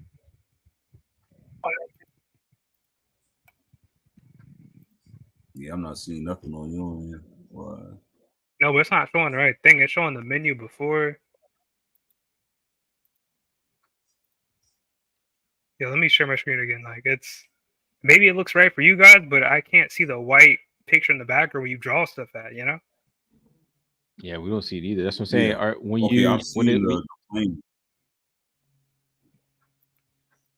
Yeah. I just see the gray background. But when you Do you have the window inside, or is it on another screen? The window that you're drawing in. For me, it's all in the same thing. Like the white inside of the box that you see, it's just. All right. Now So when you you have to go to Discord real quick because I don't know. when it was, I'm not going to Discord, but when they asked you to to bring up Photoshop, were there different? Was it only one Photoshop? There's Or only was it one like- Photoshop, dude. Yeah, that's interesting. Yeah, I don't get the option. What kind of image is it? It's just like a PNG? It's just like the whole canvas in me drawing. Like it's No. What I'm saying is it a PSD, or did you save it as like a PNG or a JPEG or something like that? No, that's a PSD. Can you save it as a JPEG and then just open it up in the regular photo viewer and just share your photo viewer? Oh yeah, I can do it. Let me Yeah. get that.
All right, let me reshare my screen. I can't pull up the image thing.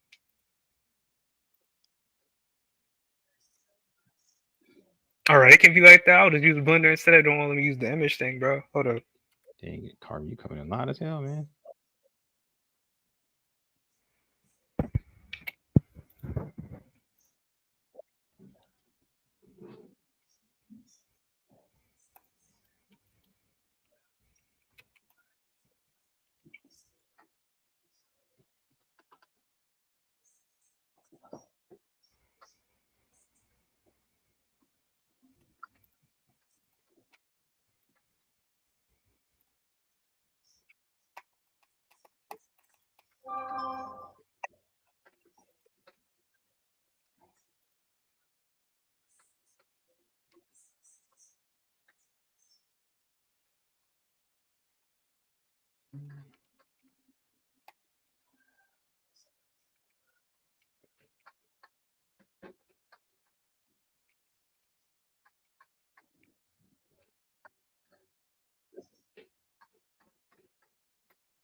No.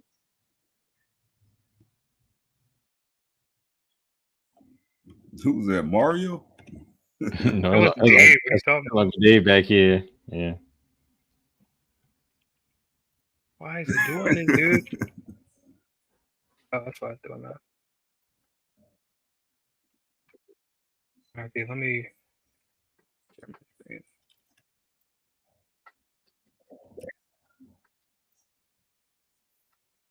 Why is Blender not? What is this thing doing, dude? OBS is acting up right now, bro. Hold up. Let me stop OBS real quick. It's acting stupid.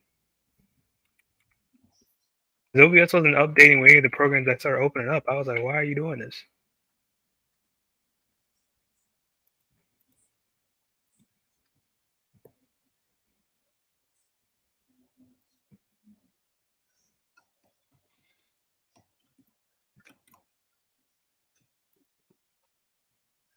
Because I couldn't open up the picture thing. I don't know why, but you know.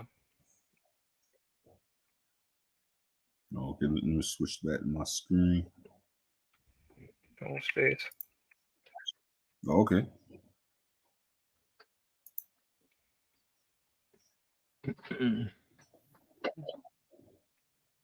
So basically, what the purpose of the assignment is, you're supposed to draw from reference for the first two, and then the last thing supposed to come with a unique one where you don't, or you kind of don't use the reference.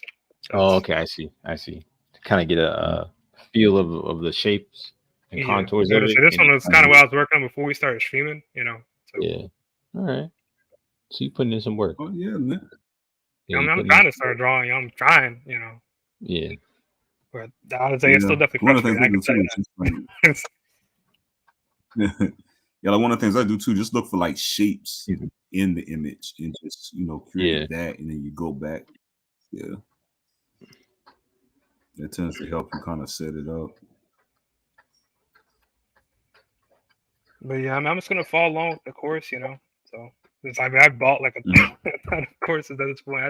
That's my goal of this year, trying to finish most of the tutorials. I bought a lot of them, especially the 3D ones. I'll get halfway through, learn what I need to learn, and then just stop using it. I might as well finish it so I can at least something else I can post to my social media. You know, at least so I got a ton of just halfway finished work. I can finish because I've been following some kind of tutorial. You know. Yeah. So. Yeah, I need to get back on my 3D tutorials. I started one on Figma too to learn Figma because a lot of the jobs I was looking at, they want you to know how to use that program. It seems pretty easy, like it's pretty straightforward. It's not that hard. Yeah, it's like a prototype, really. Yeah. That's what we really kind of used it for.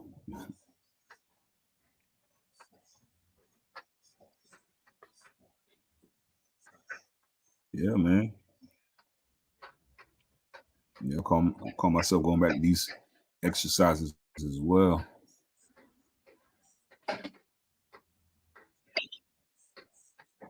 Yeah, I know everybody's like the foundations of where you draw that cube, sphere, and you know.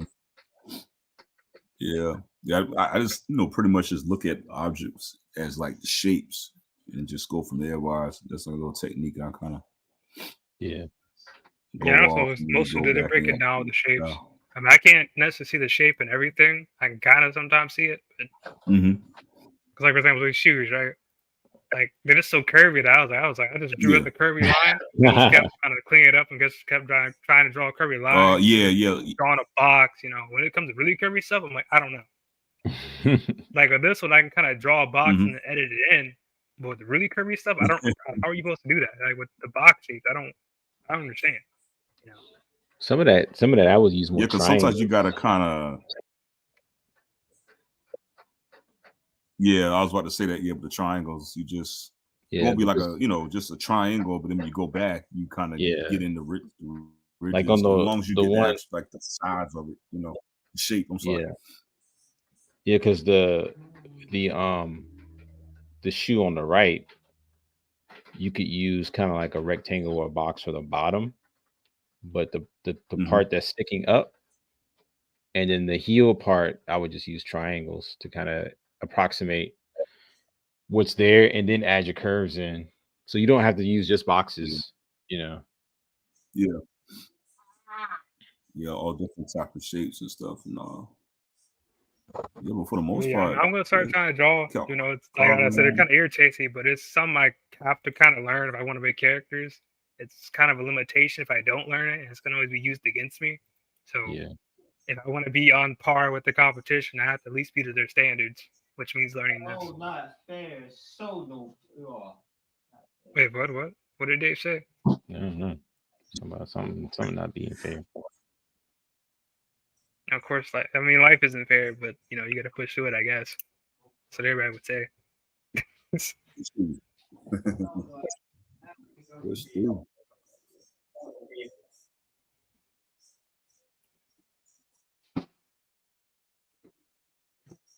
But it's but I can understand. Okay, after doing this, the people who don't want to learn to draw, I understand the temptation to just use AI to make stuff good. I understand. I understand. You guys, you've been drawing since you guys were a kid. Okay, so it's when you fell as a kid, I'm not gonna lie. When you fell as a kid, it's way easier than when you fell as an adult. I'm not gonna lie. I play a video game, fight a hard boss. I'm like, whatever. I ain't fighting a hard boss. Not like, bro, are you serious, bro? What is this man doing? How is he doing this, bro? As a kid, it was easy to fail. I'm not gonna lie. It was so much easier to fail. If you just do art when you was a kid, by the time you're my age, you don't ever think about it. Right now, I have to think about how the world am I gonna be good now? I don't know if I'm thinking about it a weird way, but it's that's how you're gonna be good at practice. Gotta get you 10,000 hours in. Yeah. I'll say too, Carbon. It's I know where the sketch references help me out a lot. When I'm at work, basically coming up with the basic concept of how image is going to look on the screen. It saves a lot of time. I can kind of see it beforehand, and then because I even remember in Trident where it's they would tell us to sketch it up first, but I think I would always skip that part because I would have the idea in my head. It would be the idea in your head on paper first, to see it like that, then go and use it. So now I do. Yeah, because you can work out some of the problems. Yeah. Because I would just go ahead and jump and do it, But then sometimes you can see. Well, I see a lot of the times now I'll actually see the problem before I run into it on the in the software. Of course you're going to run into some things, but at least you can kind of get a battle plan how to attack it and all. And then that's what I would be trying to explain, to my other coworkers. And they wouldn't see it until someone in the industry would tell them that. And of course, Oh, but they didn't want to listen to you. They didn't want to listen to the black man. I hear you. Oh man, I'm trying to tell you, man. You don't know what you're talking about. Yeah, I've been through shit like that. But wouldn't anybody take an industry opinion over somebody else's opinion though? When do you say if you're online, right? You're gonna take a random artist's opinion. You're gonna take somebody's in the industry's opinion. Mm-hmm. This is America. Yeah, I know, but it's all in your area. Someone who's literally in the field, top level, telling you, okay, you need to do this, compared to some random artist telling you to do this. I mean, they would feel different, would they not? Yeah. What? Say it again. If a random artist tells you to do something versus a person in the industry telling you to do something, would you not take that advice differently? Mm. Yeah, what I'm saying though is, okay, Orlando's proven himself. He's finished projects. He's been lead on projects. He knows what he's doing. Why not listen to his expertise? He knows what he's doing, and he's in the industry. He's literally doing it at Boeing. Why does his colleagues listen to him? You see what I'm saying? I don't know. He's in the industry. So what do you mean? Orlando is in the industry. It's kind of like what Mike was telling us about. Yeah, go ahead. Yeah. Oh no, I'm saying Well, yeah, I was gonna say that when Mike was, because he taught himself programming and he got the job and whatever, and then people don't listen to him. It's well, why? I mean, he knows what he's clearly he knows what he's doing. If he didn't even go to school for the shit, and he got the job, Mm. But they don't listen. They don't listen to black men like that. It's just what it is. What it is. Well, until they hear from somebody else, like Orlando said. Yeah, if you had a following though, they'd be listening. I'm telling you right now. You said what? If you had a following, you were a popular artist, maybe they would sure be listening to you. What do you mean? Yeah, maybe if you. Not necessarily. I mean, there's plenty of black YouTubers. People listen to them because they have a following. You don't have no kind of following. People don't care about you. I mean, that's kind of reality of anything though. If you think about it, you don't have no following. Who are you? Just a regular guy. You're a following, and you've achieved a different level. This is corporate America. That's a whole different field, right? Yeah, you talking about social media. So even he had some kind of following, I feel like they would treat him different. I don't think you understand how race works in this country.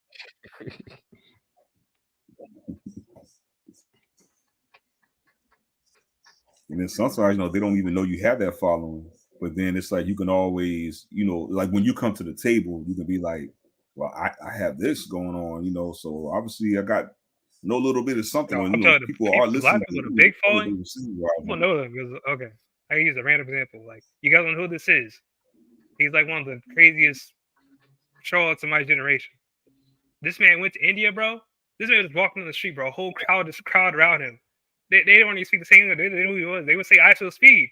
They weren't even speaking the same language. They all knew who he was. There was a crowd around. Like, you could see some of the top level YouTubers. They go to another country. They went to the street to see. They just know who they are. Especially the kids. And when the kids got around, the parents go, "Who is this?" And they go be like, "This is this YouTuber."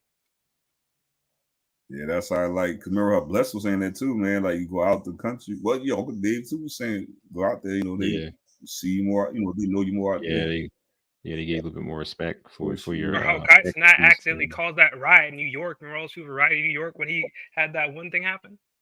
It's like if you're famous enough, you can cause problems.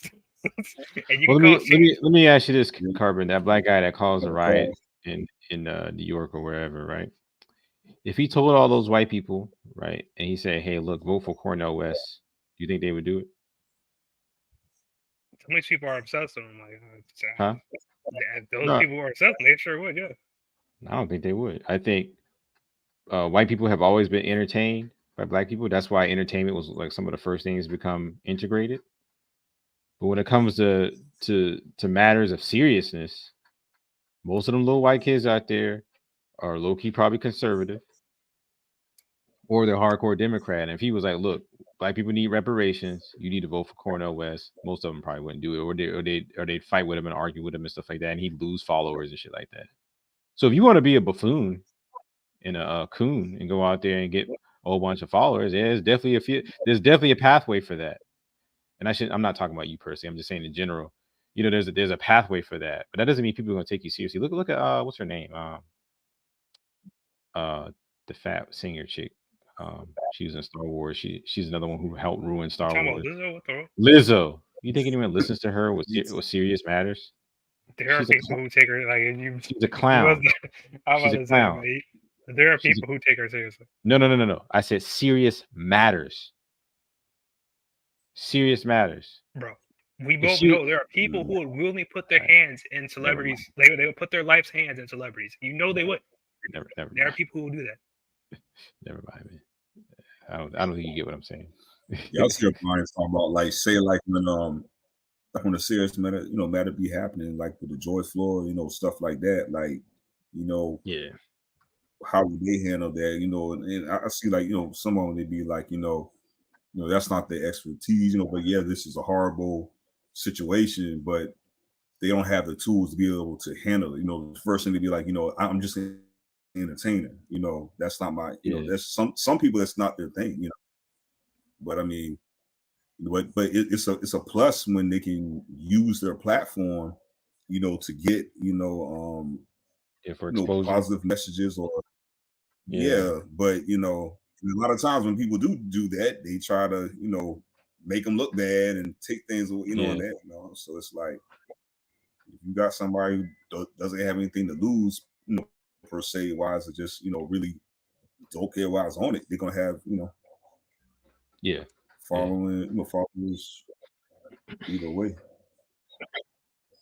Yeah, that's all we're saying, Carbon. You kind of move the goalposts. We're talking about corporate America, and you like with social media. Yeah, I mean, you said it yourself. You can do a goofy dance and become viral on social media. And they like seeing black people do goofy dances.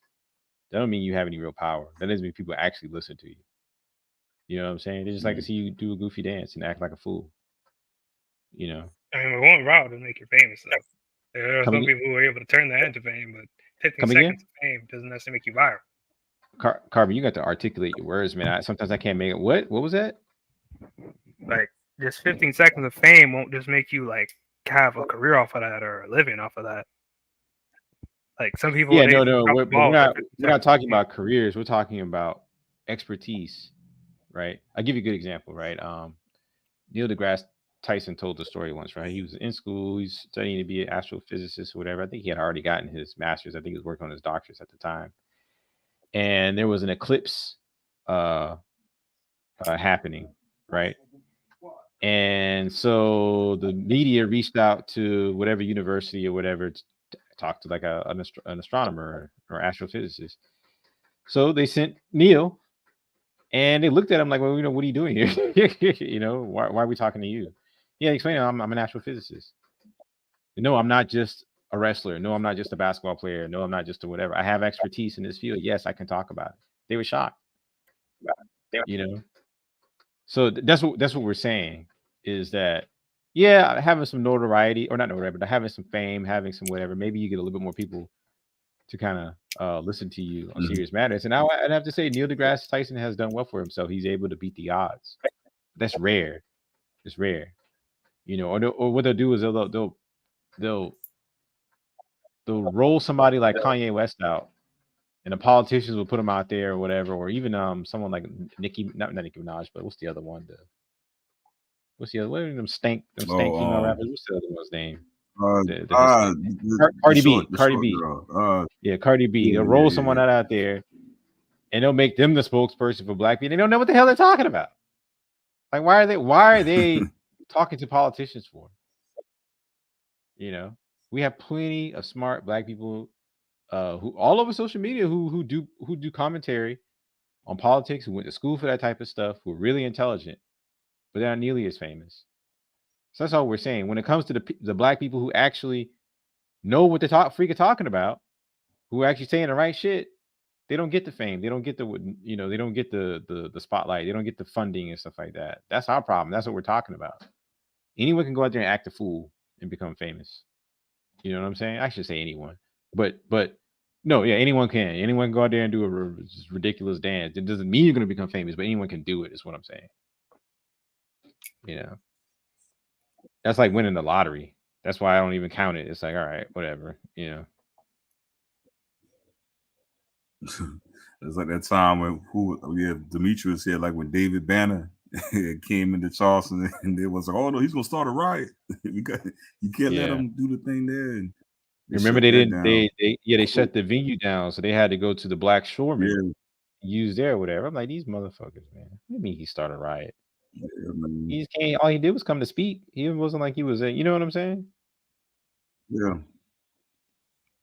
Like he's a known such and such, and he's gonna spark. And plus, I think what we just had in church shootings as well too.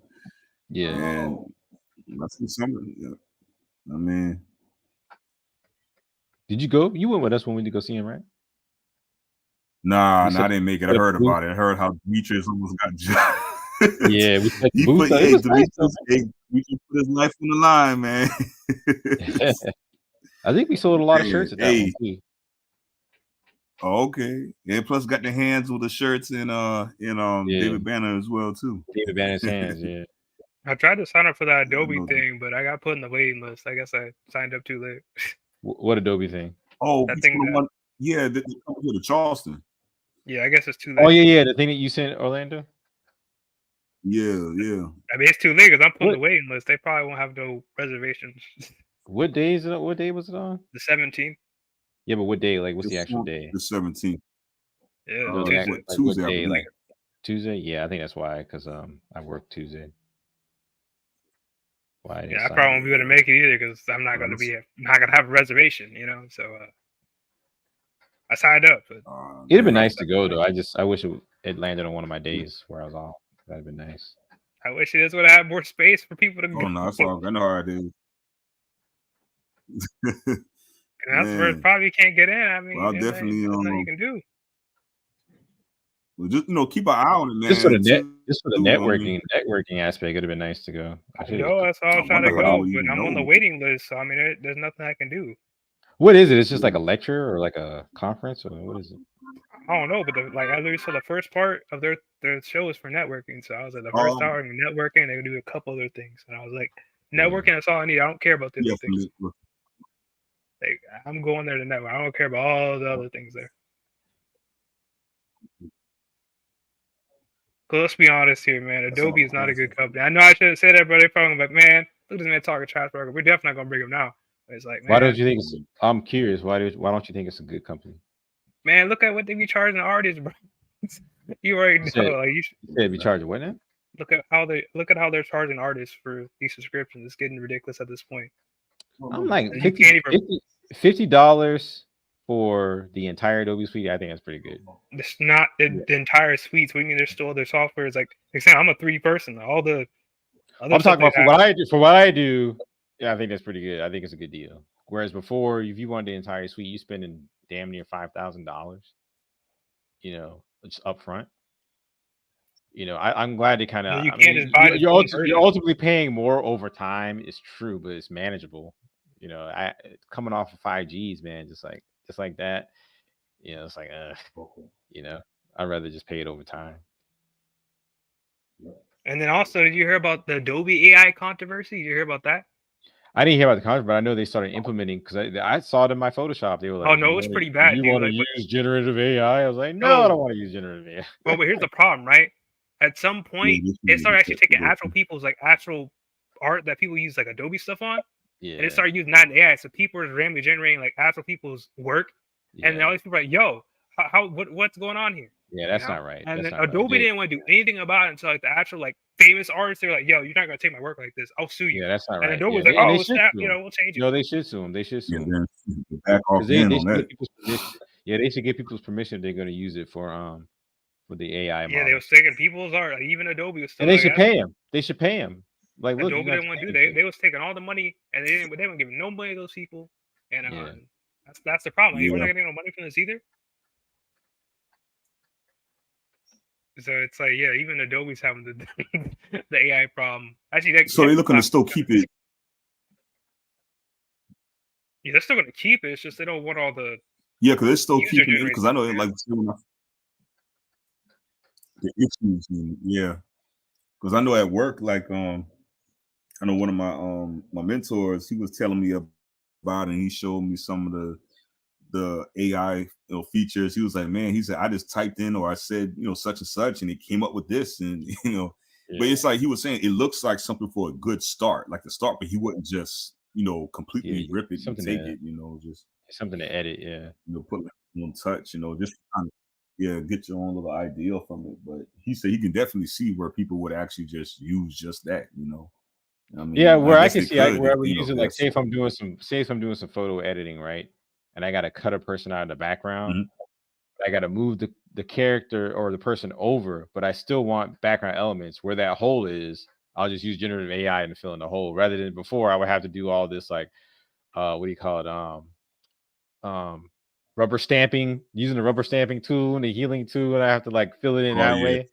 Now you can just use. I can see that in photo editing. I can see where it really can come in handy.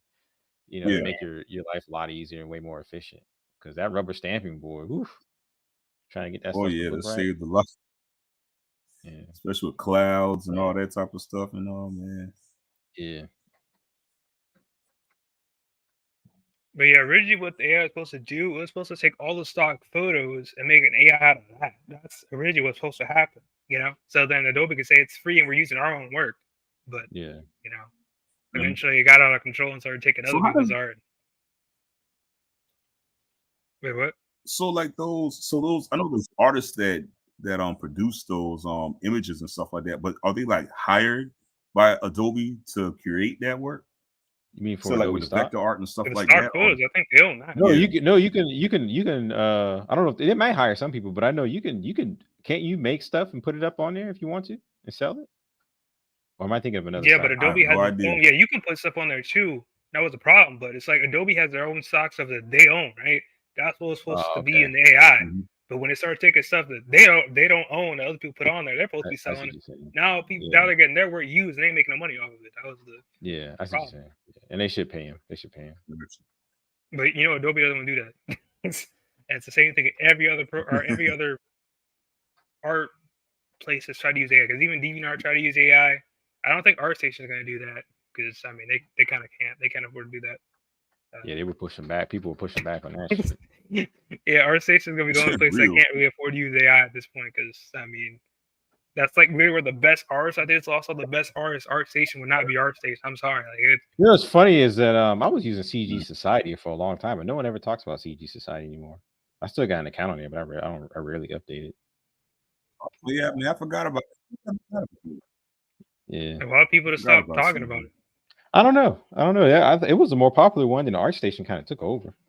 Same thing happened when I remember when I was in high school and Yahoo was huge. And people started talking about Google. Like, why the hell would I want to use Google when I can use Yahoo? And now Google is just like it's overtook them. Yeah. I mean, but Google bought out so much kind of companies, like small companies. That's kind of how Google kind of. I remember when I first saw Google, it looked like a cheap Yahoo. I was like, rainbow colors and shit. But like wait, so you tell me back in the day you never thought Google could be like how it is now? No, Yahoo was bigger than Google at one time. Really, it was bigger. Yeah. Why do you think I have a Yahoo? Why do you think one of my emails is Yahoo? Yeah, yeah. Well, that's crazy, dude. That's why I got a Yahoo email. Because at one time it was the biggest. I think I had that email since high school. I noticed a lot of people my age have Yahoo accounts too. I still use my Yahoo email. She still got hers. I don't even know mine anymore. Yeah. I don't even know mine. I mean, it's I still just out use there. it for like everything. Whereas my Google one I use more for like business jobs and stuff like that. Yeah. Yeah, I need to work on mine. Well, I get hungry. What time is it? 10:47. You hungry, Uncle Dave? Uncle Dave. Yo, dude, Uncle man. Dave, huh? Fucking San Francisco. Oh, what's going on in San Francisco? Dude, DJ Dabu, it's going to be the World Finals for the DMC DJ contest. Oh, okay. D-Styles, Shortcut, Kitaro from Japan, Reina from Japan. Oh. Orlando said he's going to be in the competition. Mm-hmm. I'm going to use on today's technique. Too soon, though. Hey, I'm going to use on today's technique that he taught me. That's going to be my secret move. We had 2 weeks to get off and get to LA, get enough money to go. It's a waste of money for us. Yeah. If it was like maybe 6 months away or something. I was thinking about how much time do I have to compete? I have to compete in 2024. Yeah. It's crazy. I see a lot of people use that technique that Uncle Dave was showing me. I was like, dang, so that's how they always was doing it. I always did it wrong, man. I always thought it was. But I seen with the fader, you got to kind of do the thing. So I seen what they're talking about. Like, I've been watching a lot of videos and I see them do the same thing. I'm like, it's just a basic thing. I was like, all this time.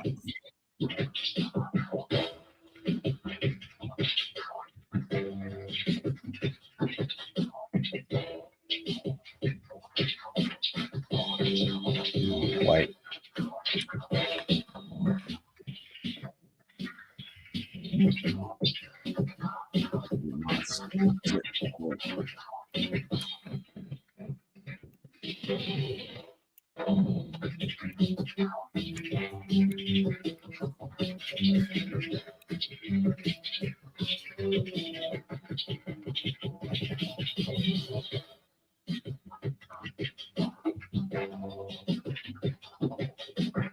Man, I hear you, Uncle Dave. I hear you. Yeah, we still meet up tomorrow or no?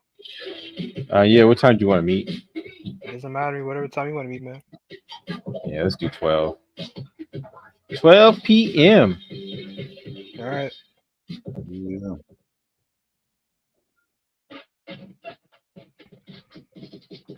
Oh, boy.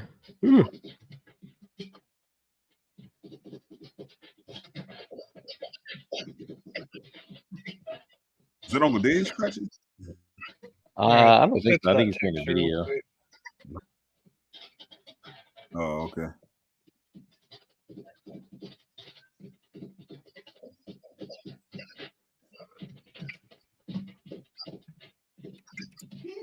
Oh boy, I gotta get that. I need to set up the other thing. Oh, it's bouncing on the street.